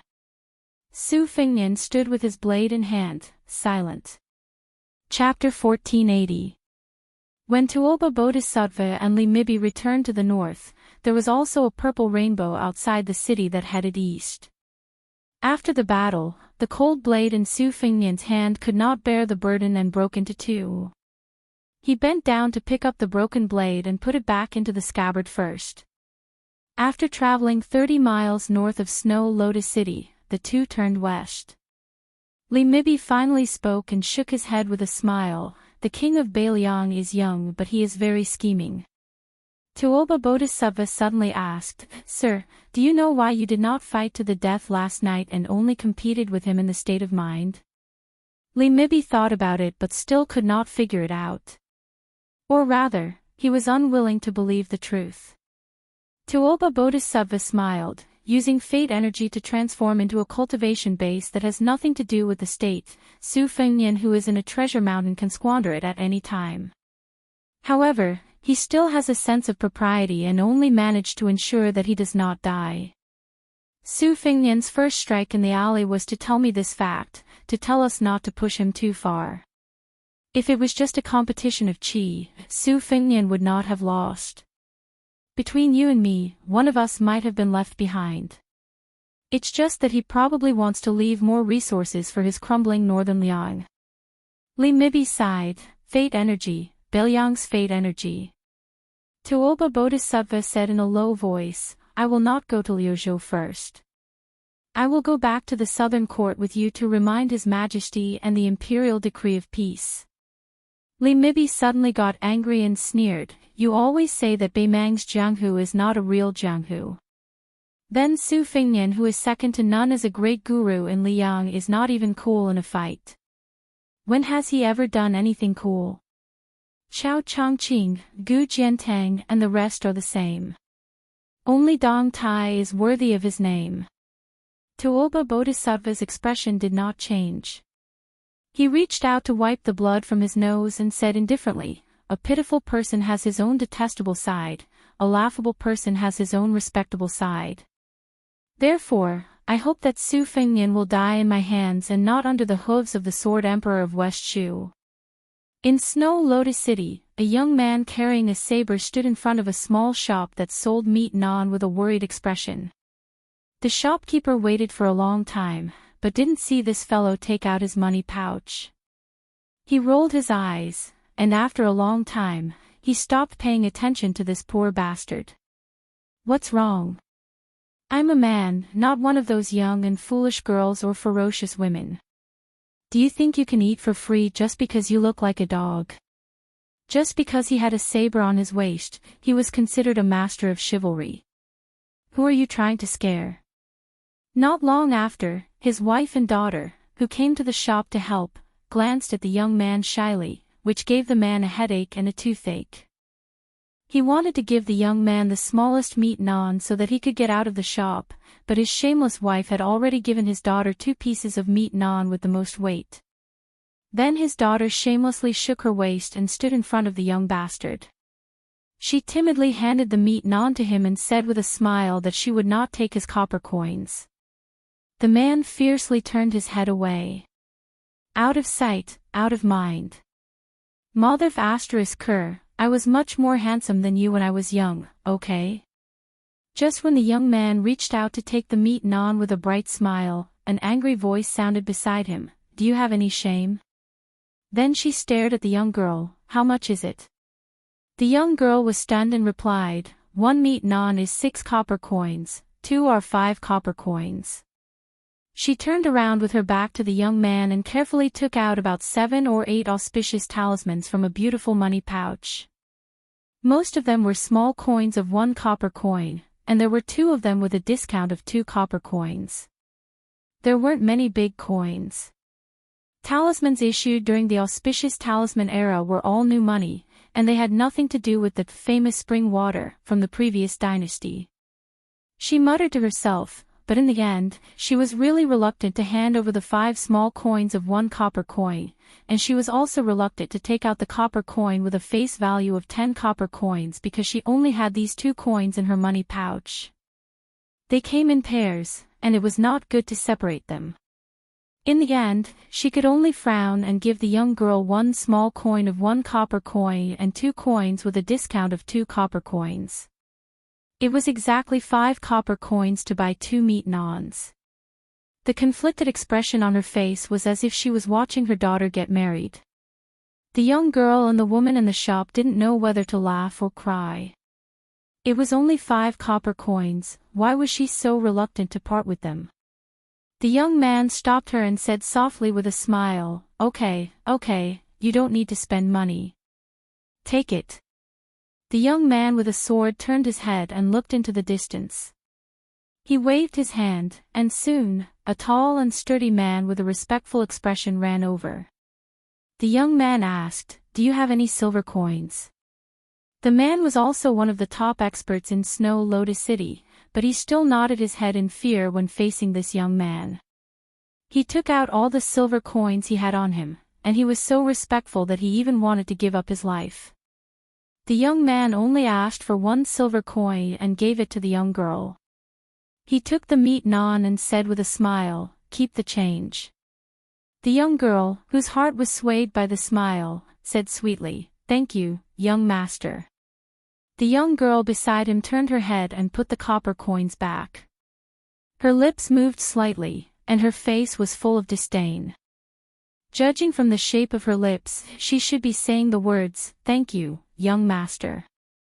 The young man smiled and gave her a freshly baked and fragrant meat naan. Then he said, "I won't see you off. Remember not to leave the city on your sword. It's very scary in broad daylight." The young girl, who was carrying a purple box, took the meat naan and walked straight to the city gate. He waited until her figure slowly disappeared from his sight, and then he walked away with his back to her. The tall and sturdy man, who was Madame Song's personal retainer in the Snow Lotus house, kept his head down and didn't dare to look at them. He lowered his head and bit the meat naan. The meat naan was covered with scarlet blood. In the distance, above the clouds, which were as high as the 9th heaven, a woman with fluttering clothes stood on the great Liang dragon sparrow and flew with the wind. Her whole body was bathed in golden light. She held a copper coin above her head and looked at it in a daze. She knew that he lied to her. She suddenly felt a little annoyed. She suddenly flew up on her sword and said angrily, "I should have found some copper coins." Chapter 1481. There were many brothels in Snow Lotus City, and they were clustered together. The tall building stretched as far as the eye could see, and the layers upon layers of overhanging eaves actually gave off a grandeur similar to that of an imperial palace. The Snow Lotus building was the one with the tallest eaves, and it had 8 floors. The name of the sleepless city also came from this. It was dawn, but the wide main street was not deserted. There were constantly rich men in disheveled clothes walking out of the brothels with enchanting women snuggling up to them. If they met their brother-in-law on the bed on the street, the men would look at each other and smile. Everything would be understood without words. Su Fingnian let the man of sacrifice from the whisk room lead the way. When he walked on the street full of the strong fragrance of cosmetics, there were many brothel girls who were tired and should have gone back to the building to catch up on sleep. They threw flirtatious glances at Su Fingnian. Some of the bolder girls even tried to seduce this handsome guy with a strange face. The street was very long. Su Fingnian walked forward with his saber hanging on his waist. Amidst the surprised cries, shouts, and laughter, there were many women who had just climbed into their beds but had not yet fallen asleep. Following the sounds and movements, they opened their windows and leaned against the railings, smiling as they watched this distinguished and elegant young master. Someone started shouting, "Young master, your servant will pay you 20 taels of silver. Do you want to come?" Very soon, there were people offering 30 taels of silver. The second-class spy from the whisk room, who was the only one other than Mrs. Song in the Snow Lotus building who knew about Su Fingnian's identity, broke out in a cold sweat. At the same time, he also had a heroic spirit. He thought that if the northern barbarians had a young empress, then Liang Mang wouldn't have to fight anymore. Su Fingnian dodged the messy things like fruits, silk scarves, and undergarments. He felt a little helpless. Only then did he remember that he hadn't been to a brothel since he parted with the girl who held the white cat, Wu Mainyang. Earlier, when he was hanging out with Li Han, Lin Yan, and the other martial arts addicts, he often saw this scene. However, at that time, the brothels in Liangzhou and Lingzhou all knew about his background. They were more interested in his Royal Highness title and the money in their pockets. Unlike other brothels, the Snow Lotus building was located on both sides of the street. It occupied the end of the street and stood out like a crane among chickens. It was like a king facing the north and facing the south. The unusual noise on the street also alarmed the Snow Lotus building. Therefore, when Su Fingnian walked out of the building, there were curious girls on the 6th floor and below sticking their heads out of the windows. However, the rules of the Snow Lotus building were strict. They didn't dare to join in the fun like their peers. Especially when they saw the burly man standing at the bottom of the stairs in a respectful manner, they didn't dare to act rashly. Su Fingnian didn't care about this harmless episode. Tuoba Bodhisattva of the 4 great grandmasters had already confirmed his return to the north. Dong Tai had never been an enemy. Chao Chongqing was in Guangling Road. Who in the world could assassinate him? Who would dare? Madame Song didn't go downstairs to welcome him with great fanfare. Obviously, she was being cautious. Su Fingnian went straight to the top floor. Madame Song and the new courtesan of the Snow Lotus building, Yu Qingling, whom he had met not long ago, stood at the door of an elegant room. Madame Song pushed the door open. Su Fingnian stepped over the threshold and entered the quaint room. Madame Song and Yu Qingling quietly followed behind. The burly man quickly closed the door and stood outside the room like a door god. After Su Fingnian found a chair and sat down, Yu Qingling began to brew tea without Madame Song's instruction. The tea set on the table had already been prepared. Su Fingnian signaled Madame Song to sit down with him.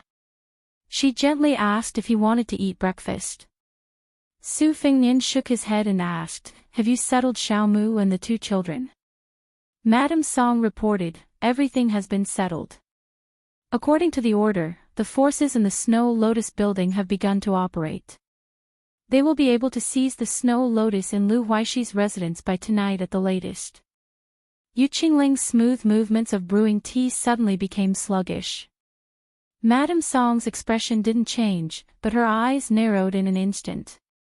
Su Fingnian waved his hand and said, "Cancel the mission. There's no need for it." Madame Song nodded and didn't show any doubt. Su Fingnian said softly, "I'll rest in the Snow Lotus building for a day. You can carry on as usual. You don't have to spend time entertaining me." Madame Song wanted to say something but hesitated. Without waiting for Su Fingnian to speak, she immediately dismissed the idea and said with a guilty expression, "I've overstepped." Su Fingnian smiled and said, "There's nothing to hide. I just fought with Tuoba Bodhisattva, who chased me all the way to Snow Lotus City. We still couldn't determine the winner. I reckon Li Mibi is beating his chest and stamping his feet right now. Beimang paid a great price for this assassination." Yu Qingling felt as if she was struck by lightning. Beimang's military god, Tuoba Bodhisattva, and Li Mibi, the ancestor of spies, which one of them wasn't a terrifying figure? Su Fingnian said apologetically, "After I step into the Snow Lotus building, your identities will soon be discovered. Among the forces in Snow Lotus City, the only threat is Western Shu. But don't worry, Western Shu can't take care of itself in a short period of time. In addition, their spies have always been weak. Furthermore, I will also send a group of Fu Shui House's men of sacrifice here. If there's no accident, the leader will be called Fan Shaochai. If necessary, the Finger Xian Sword Grandmaster, Mi Fingjie, will also accompany her. Because Snow Lotus City cannot be abandoned for the time being, I need the Snow Lotus House, which has the innate advantage of being close to the water tower, to help keep an eye on the changes in the situation between Western Shu and Nanzhao. In the future, I may force you to go to Nanzhao and contact some people." Madame Song smiled and said, it's Snow Lotus Building's great honor to be able to contribute to Mount Qingliang and Fu Shui House. I won't refuse even if I have to die 10,000 times. From the corner of Yu Qingling's eyes, she could see that Madame Song was in high spirits and had a warm smile on her face. This was very different from the Madame Song in her memory. Ever since Yu Qingling settled down in the Snow Lotus house when she was young, the Madame Song in her memory had always been a serious and cold person. Even when facing the courtesans like Yu Qingling, she was always stingy with her smiles. This was the first time Yu Qingling knew that a Madame Song who smiled from the bottom of her heart was like a finishing touch. Soon, Yu Qingling calmed herself down and tidied up her chaotic emotions. She handed the young man a cup of sparrow tongue tea that was picked from the old tea tree on the top of Tianmu Peak in Nanzhou. Yu Qingling took advantage of the short time when he reached out to take the teacup and casually glanced at him. She was not stupid. If he was only treated with respect by Madame Song, then all the hidden leaders of the Fu Shui house in Beiliang were qualified. However, if it was a battle with Tuoba Bodhisattva, and there was a sense of victory and defeat, then the identity of the handsome man in front of her naturally came to light. In the entire Beiliang, there was only one person who was more powerful than Chu Lushan, the Fu Shui house's behind-the-scenes leader who was also the Protector General of Beiliang. Prince Liang, Su Fengnian. Yu Qingling could not help but sigh. He was really young. Su Fengnian did not care about Yu Qingling's little thoughts. He leisurely drank tea while casually chatting with Madame Song about the local conditions and customs of Snow Lotus City. Moreover, he had been entangled with Tuoba Bodhisattva for more than half a month and was constantly on the verge of death. He also needed to learn about the situation of Liang Mang's battle and the changes in the world from the Snow Lotus House. However, the Snow Lotus House was located in a small city outside the Great Wall in the southwest border. Its geographical location could not be compared with the 8 houses in the Nanzhou Kingdom of Western Shu. The Snow Lotus House was only in the middle of the 72 houses inside and outside the Whispering House. However, Madame Song's identity was so special that even Chu Lushan had a whole new level of respect for her. In addition, Su Fengnian and Tuoba Bodhisattva had fought all the way from the northern part of the western regions to the southern part of the western regions. Therefore, the Whispering House sent some extra spies to the Snow Lotus House so that once Su Fengnian entered Snow Lotus City, he would be the first to receive the news. However, Su Fengnian only knew that Lu Gui's Huda city was still intact. The construction of the huge new city in the northern part of Liangzhou province, which was even larger than Huda city, was about to begin. In the area of Qingsang City in Liuzhou province, the Longxiang army and Lu Gui's army had a probing battle. Both sides suffered losses that were within the acceptable range. Furthermore, after Crouching Gong and Luanhe cities were breached by Beimang's vanguard General Zhong Tan, Xiaoguang City also fell to Beimang's all-out offensive. The Tiger Pouncing Camp, which had been personally approved by the King of Beiliang and personally issued a military order in the name of the Beiliang Protectorate and Chu Lushan, had once made outstanding contributions to the Yuzhou infantry headquarters.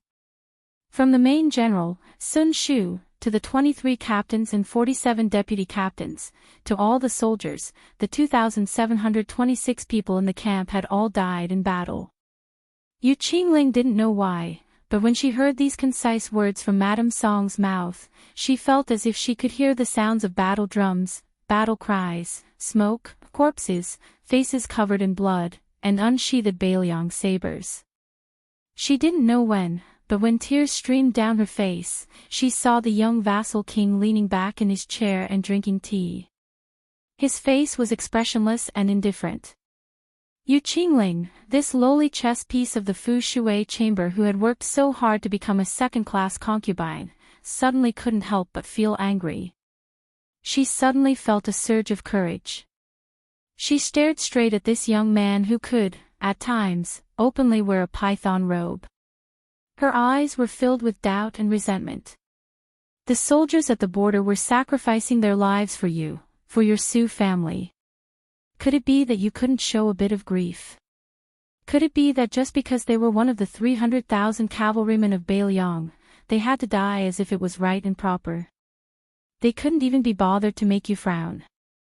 Madame Song said softly, since the battle between you and Liang provinces started, no one from the Bailiang frontier army has surrendered.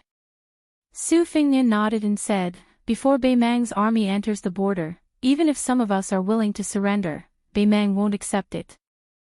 Yu Qingling was supposed to pour tea for him and refill his cup, but she put down the teapot heavily to vent her anger.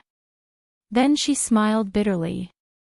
With the mentality of death, she wanted to ask this young vassal king whether he had a heart or not. Chapter 1482. But before Yu Qingling could open her mouth, Madame Song, who was very experienced in observing people's expressions, said sternly, "Shut up. Yu Qingling, get out." Yu Qingling stood up absent-mindedly and left the room in a daze. Madame Song smiled bitterly and said, "Prince, Yu Qingling is just a child. She has lived her whole life in Snow Lotus City without any wind or rain. She doesn't know anything. Please don't blame her."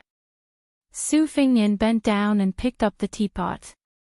He poured a cup of tea for himself and also poured a cup for Madame Song. He shook his head and said, "It's fine." Madame Song said softly, "Snow Lotus Building is a Mandarin duck building with two buildings connected by a corridor in the sky. That's why it has the reputation of a pavilion in the sky. The front building is mainly used for banquets and tea. Guests usually come in at night and leave in the morning. The back building is used for accommodation. Most of the guests who are familiar with Snow Lotus Building can enter. It's just that this servant doesn't know if Prince wants to live in the back building or find a quiet house nearby to rest. It's not far, it only takes half a cup of tea's time." Su Fingnian smiled and said, "It's not too troublesome. I'll just live in the back building." Madame Song was a bit hesitant. The back building had a first-class room that was not inferior to a marquis's house. However, Snow Lotus Building was filled with people from all over the world. There were many rich people who spent a lot of money to stay in this gentle place. Often, they would stay for 10 days to half a month. Dirty things often happened in this place. What Madame Song meant was that she hoped that the young prince could choose a quiet courtyard in the noisy place. Otherwise, it would be inappropriate for the dignified king of Bailiang to live on the same floor with those men. However, since he said so, Madame Song didn't add more feet to the snake. She led Su Fingnian down to the 6th floor and walked through the unique corridor. When they arrived at the back building, Madame Song didn't ask the women in Snow Lotus Building to prepare the clothes he needed to change into after bathing. She did everything herself, even pouring water into the bathtub in the room. As for the matter of volunteering herself to sleep with him, Madame Song didn't dare to expect it, nor would she think about it. In the brothels of the world, no matter how beautiful you are, no matter how many men you have under your skirt, aren't they all mediocre? Growing out of the mud without being stained. Did she really think that she was a female bodhisattva sitting on a lotus platform? Su Fingnian, dressed in rags, walked Madame Song to the door. He took off the cold knife, took a bath, changed his clothes, shaved his beard, and trimmed his nails. Finally, he felt refreshed.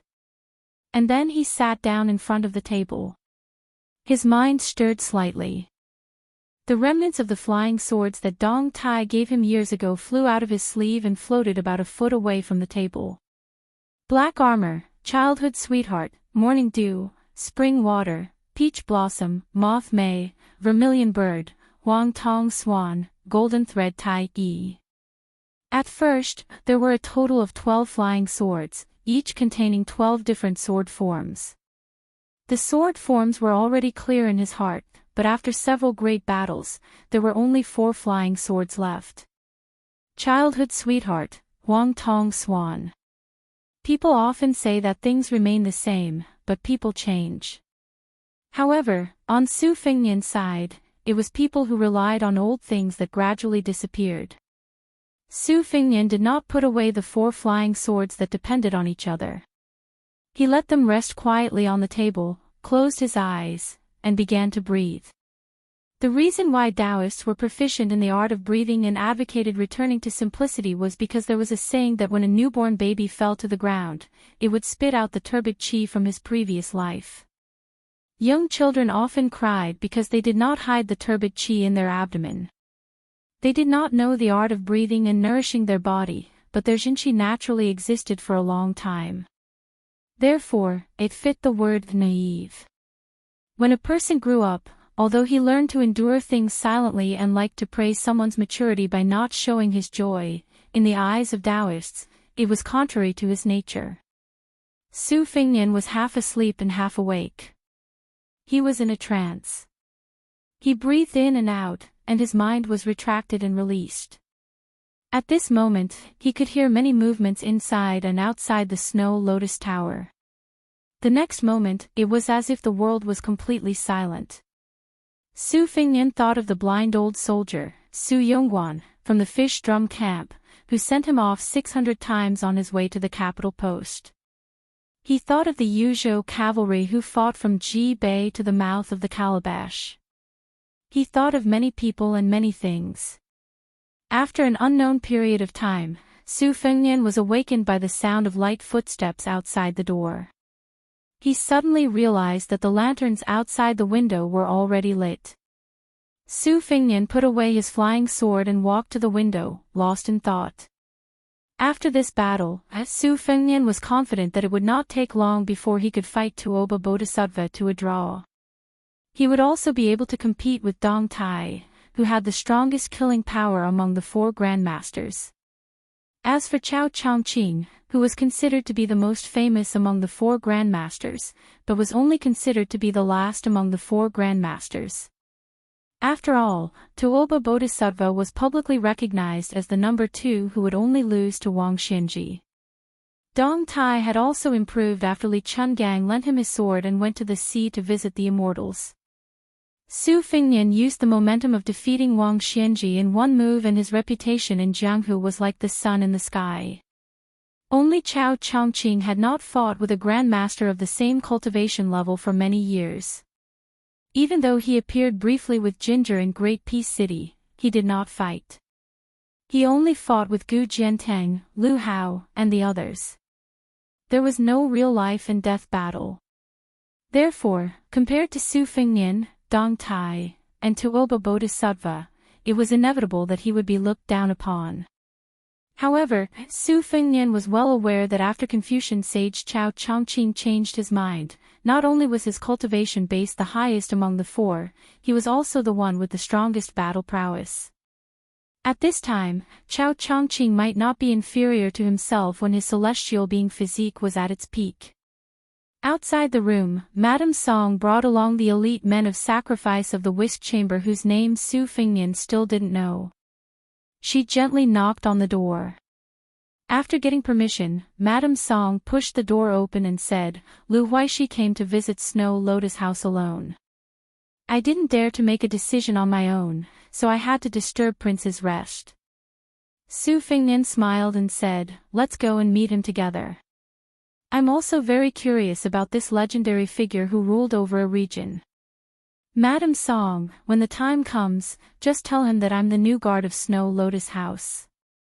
Madame Song smiled faintly and endured.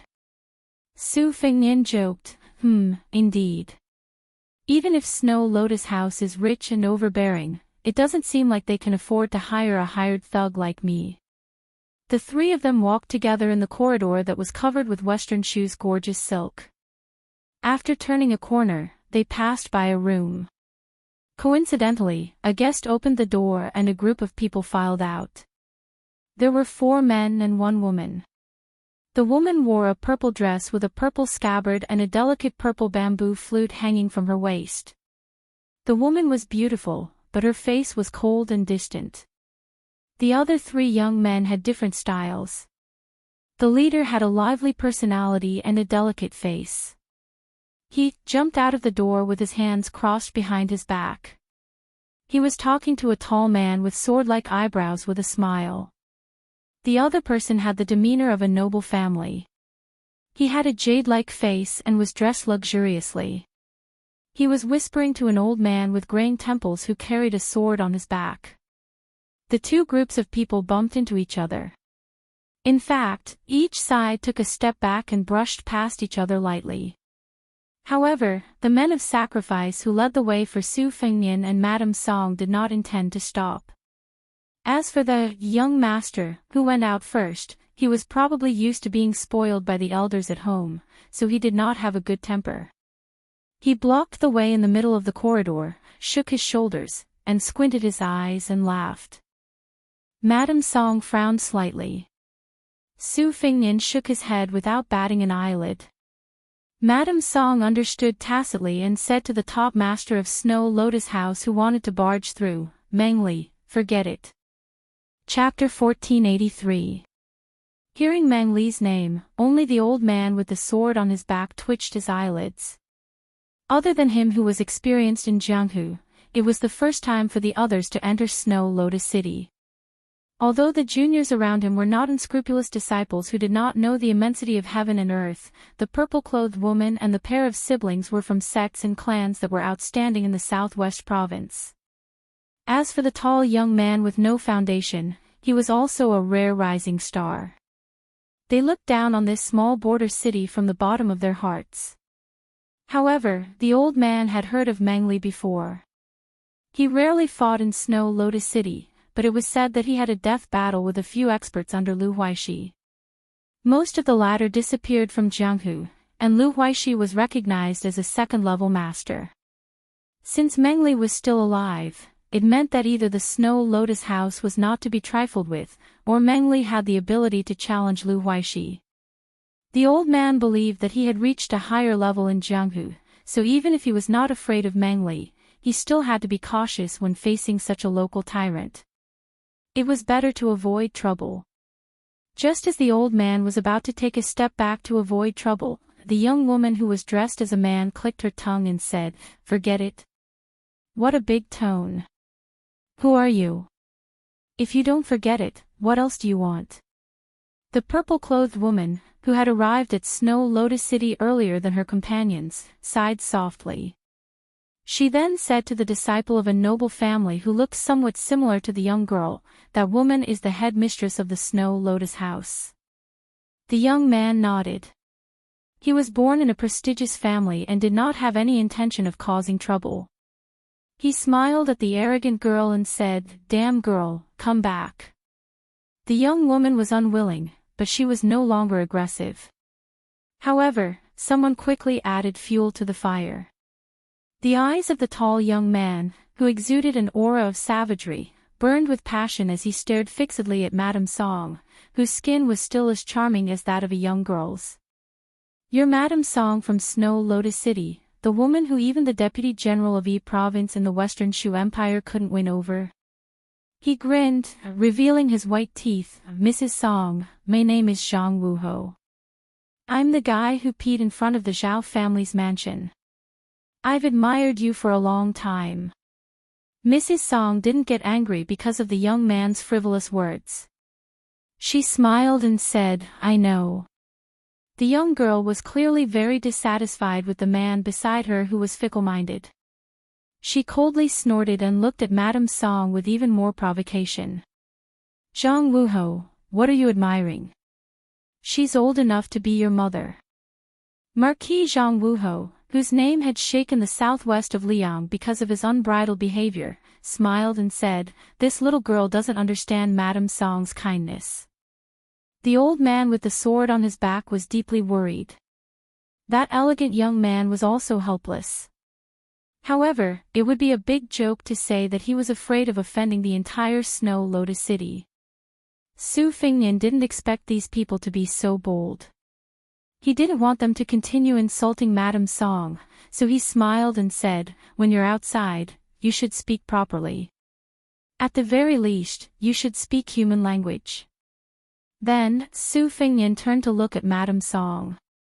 "Don't tell me that everyone wants to carve the words 'come and hit me' on their faces when they walk the streets nowadays. I didn't have this courage back then." Madame Song smiled and said, "These people are probably either the disciples of Wang Xianji, Chao Chongqing, or the sons and daughters of the feudal princes and princesses of Liang. That's why they're so bold."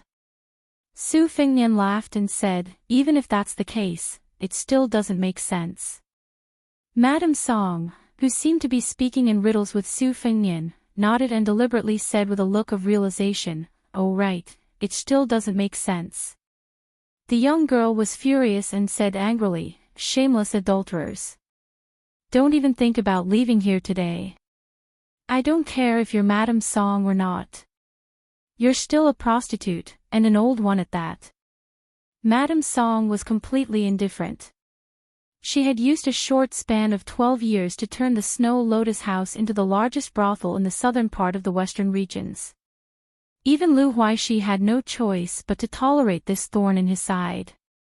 How could she be defeated by a little girl with a few words?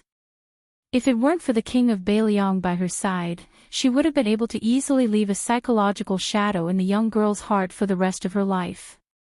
As a death warrior trained by the whisk room, Meng Li attached great importance to the rules.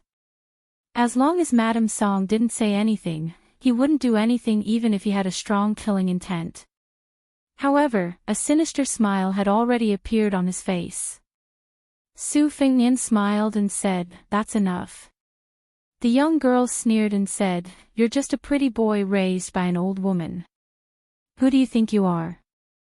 You think you're qualified to talk to me?" Zhang Wuhou was originally a daring person, and he also had an astonishing backing. He chuckled and said, "You're not convinced.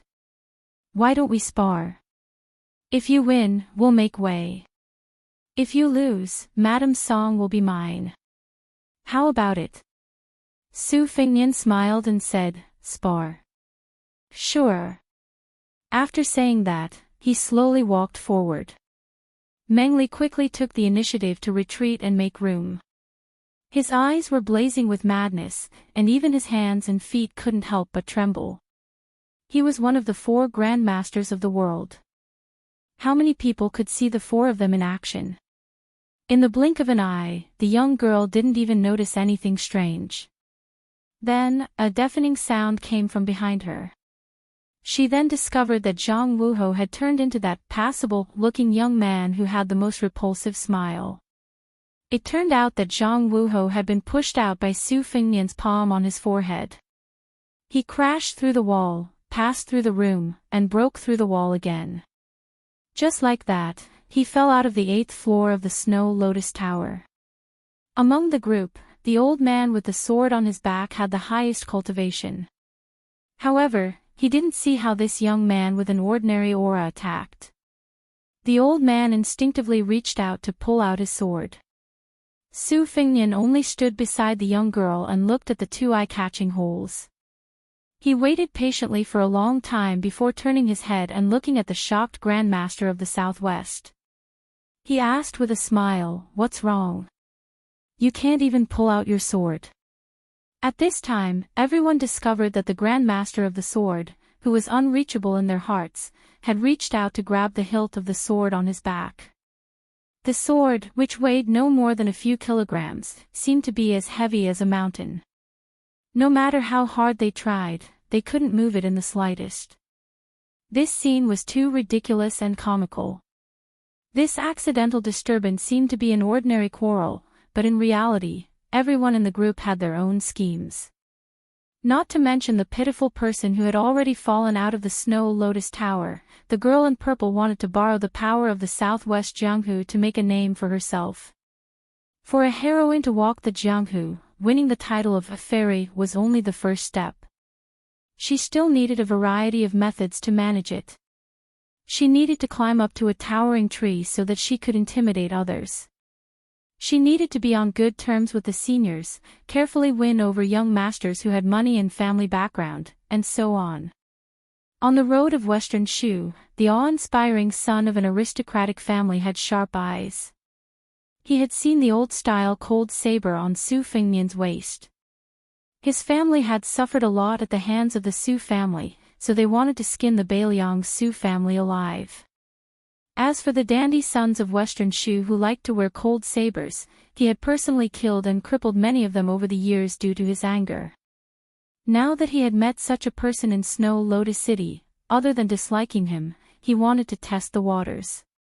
He wanted to create a farce and reveal some of the old secrets of the Snow Lotus Tower. If she really had an affair with Bailiang, then he would have a merit that he could easily obtain. As for the girl who was angry at Zhang Wuho's fickleness, how could his eyes not light up? Her thoughts were very simple. In front of a strange man she was interested in, she just wanted to make him keep his eyes on her. Su Fengnian looked at the embarrassed old man who had drawn the sword and said pleasantly, "Take your time, I'm not in a hurry." After a while, the old man, who had been famous for a long time, struggled in vain. When he was about to lower his head and admit defeat, he suddenly pulled out more than half of the long sword in the sheath. Even the old man himself felt that it was unbelievable. The two women and one man who were staring at the old man felt relieved. However, the long sword in the old man's hand returned to the sheath by itself. Out of the sheath, back into the sheath. This process repeated again and again. The old man wanted to die. Madame Song suddenly burst out laughing. She had never felt so comfortable in more than 10 years. Chapter 1484. The old man with the sword on his back loosened his grip in disappointment. The clear heart of the sword that he had nurtured for decades was completely broken. His expression was dull, and he had lost the demeanor of a grandmaster. The purple-clothed woman, who had painstakingly earned the title of fairy, had an indifferent expression on her face that was as cold as ice. She wanted to say something, but she couldn't. Her watery eyes seemed to be able to speak, and there were actually 3 kinds of emotions in them: reverence, admiration, and guilt. The man from the Western Shu family put away his thoughts of fishing in troubled waters and put on a submissive posture. He tried to maintain the bearing of a disciple of a noble family, and did not show too much of an opportunistic attitude. His sister was the biggest contrast. Newborn calves were not afraid of tigers. Not only did she not shrink back, she widened her eyes. The only thing that was not written on her face was that she wanted to marry him. Madame Song did not add insult to injury. She stopped smiling and came to Su Fengnian's side. As if there was no one around, she began to introduce everyone to Su Fengnian. Purple Bamboo Fairy Huang Chunyu is from the Sword Mountain, which is only ranked after the Spring Invitation Cottage. Her master is the Donyo Peak Master, Deng Chang. She was a guest at General Lu's mansion some time ago, and she just came to the Snow Lotus house yesterday. If I'm not wrong, the brother and sister are from the Lu family in Izhou. As for this senior who is unwilling to, disdainful to use his sword, he is called Wan Jinghua. He is one of the few Jianghu masters in the Western Shu sect. There was once a poet who praised his sword skills as 1,000 riders rolling up snow over a great hill. Therefore, he has the nickname of 1,000 Riders Sword Immortal in the southwest Wulin of Liang. The old sword Immortal, who had just come back to life, almost spat out blood when he heard the word disdainful. His face was pale, and his lips trembled violently. Su Fengnian finally looked at the old man and asked with a smile, "You are Wan Jinghua. When you were young, you admired the sword god Li Chungang, so you gave up literature to practice martial arts. You even wrote the famous poem 3 Feet. The old man was stunned for a moment. This swordsman with no spirit left nodded slowly. Su Fengnian said unexpectedly, "Excuse me." Wan Jinghua only felt that it was unbelievable. Even Madame Song was confused. Su Fengnian laughed softly. "There was once a senior swordsman who said that your talent was average, and that your swordsmanship would not be good. However, your poems were not vulgar. Wan Jinghua should not practice swordsmanship, and should be a scholar." What surprised the Lu siblings was that after a moment of confusion, Wan Jinghua seemed to have been possessed by a ghost. Tears streamed down his face as he cried and laughed.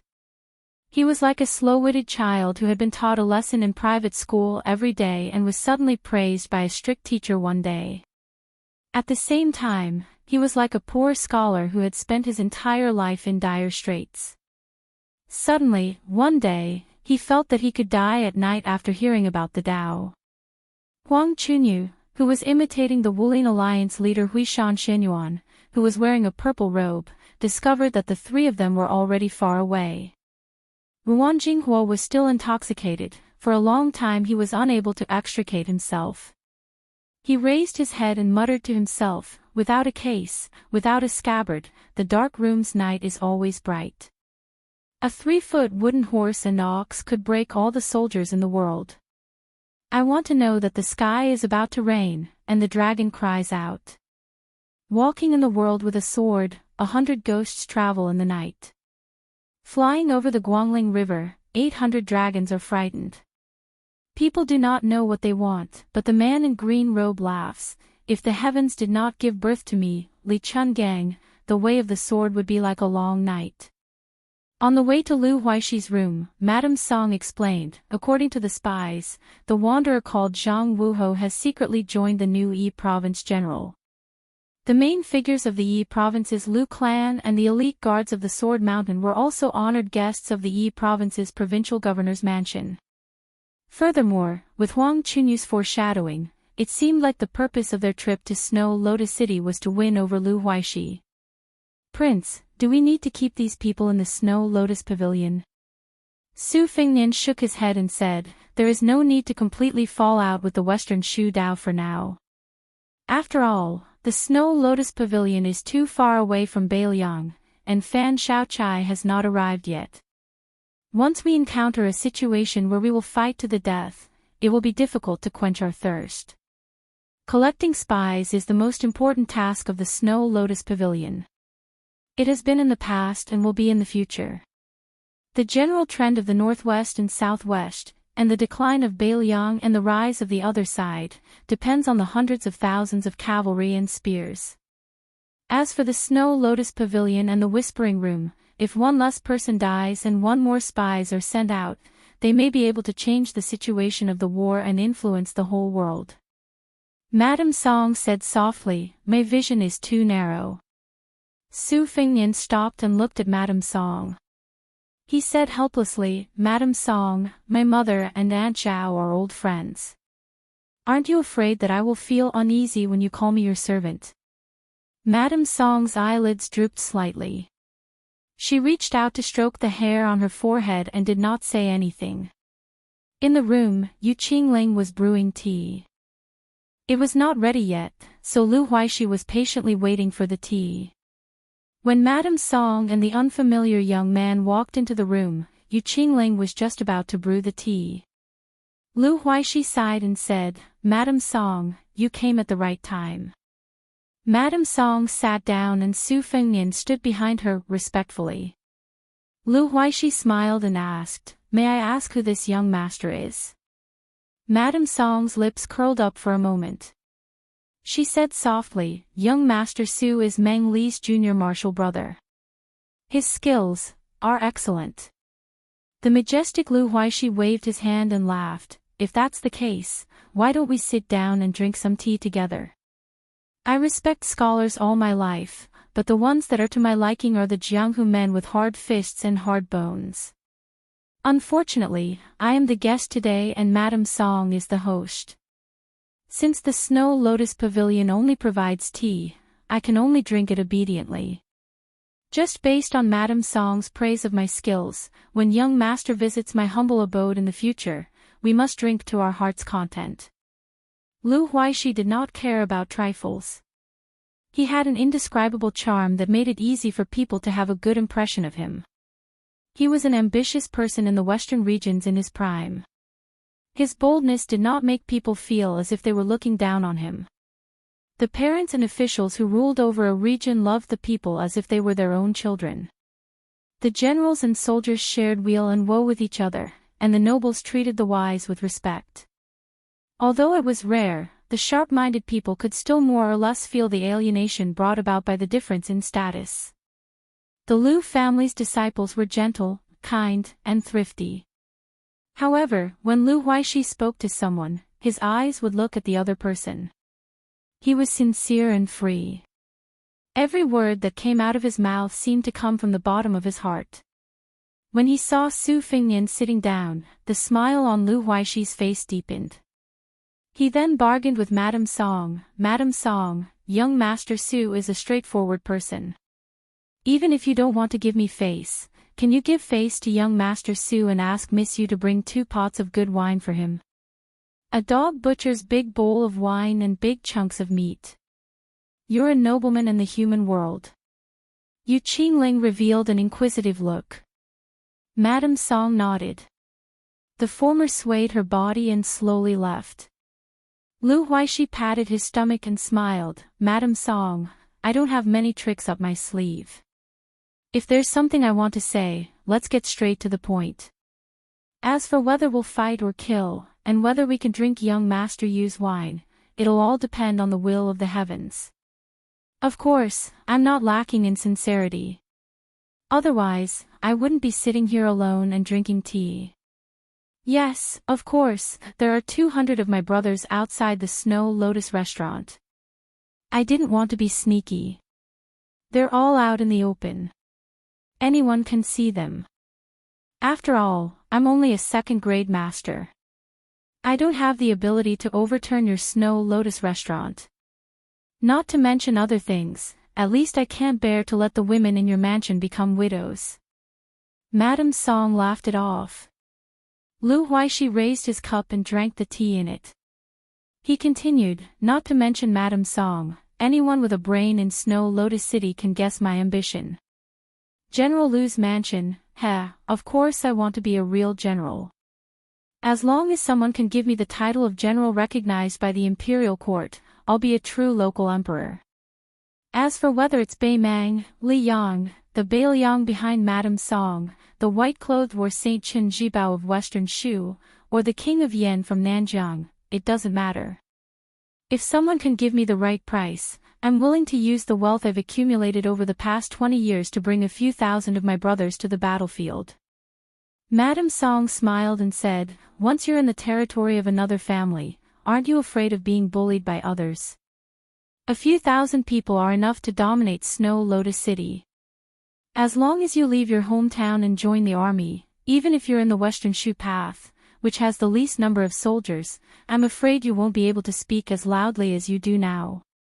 Lu Huaishi rubbed his chin and laughed heartily. That's why it's one thing to wait for the right price to raise one's status. It's another thing to open one's eyes and find a family that's easy to get along with. Otherwise, I wouldn't have been unable to get the title of general until today. To be honest, Huang Chunyu, who lives in Madame Song's Snow Lotus Pavilion, is just one of the many forces that have offered to recruit me. Other than the Western Shu Path promising me the title of a general with a surplus title and the right to command 3,000 troops, the Southern Jiang offered me an even higher price. A secret messenger from the Dragon Palace promised me the title of a general of the lower third rank, Fenwood General, and one of the generals of the Liang Imperial Court. He also promised me that as long as I reach Nanjiang, I'll be promoted to the position of a general on the same day. Furthermore, all the brothers who leave Snow Lotus City will not be separated. Not only that, he also promised me an additional 6,000 troops. As for the Zhao family of Liang, someone from the Weaver Bureau of Western Shu also came to my mansion. It's just that he's a little petty, so I won't mention it. However, Madame Song continued, the northern barbarians offered the highest price. It's definitely impossible for you to become a general of the Bei Mang, but at the very least, you'll be a general's. They might even promise you that after you conquer Beiliang and conquer the Central Plains, you'll be a governor of the border. At that time, you'll have enough military merits, and the title of a prince with a different surname will be just around the corner. However, General Lu isn't sure about the outcome of the war at Liangmang. He's afraid that Beiliang will bully the weak and fear the strong. He's even more afraid that Bei Mang will send you to Liuzhou or Lingzhou to die. Isn't that right?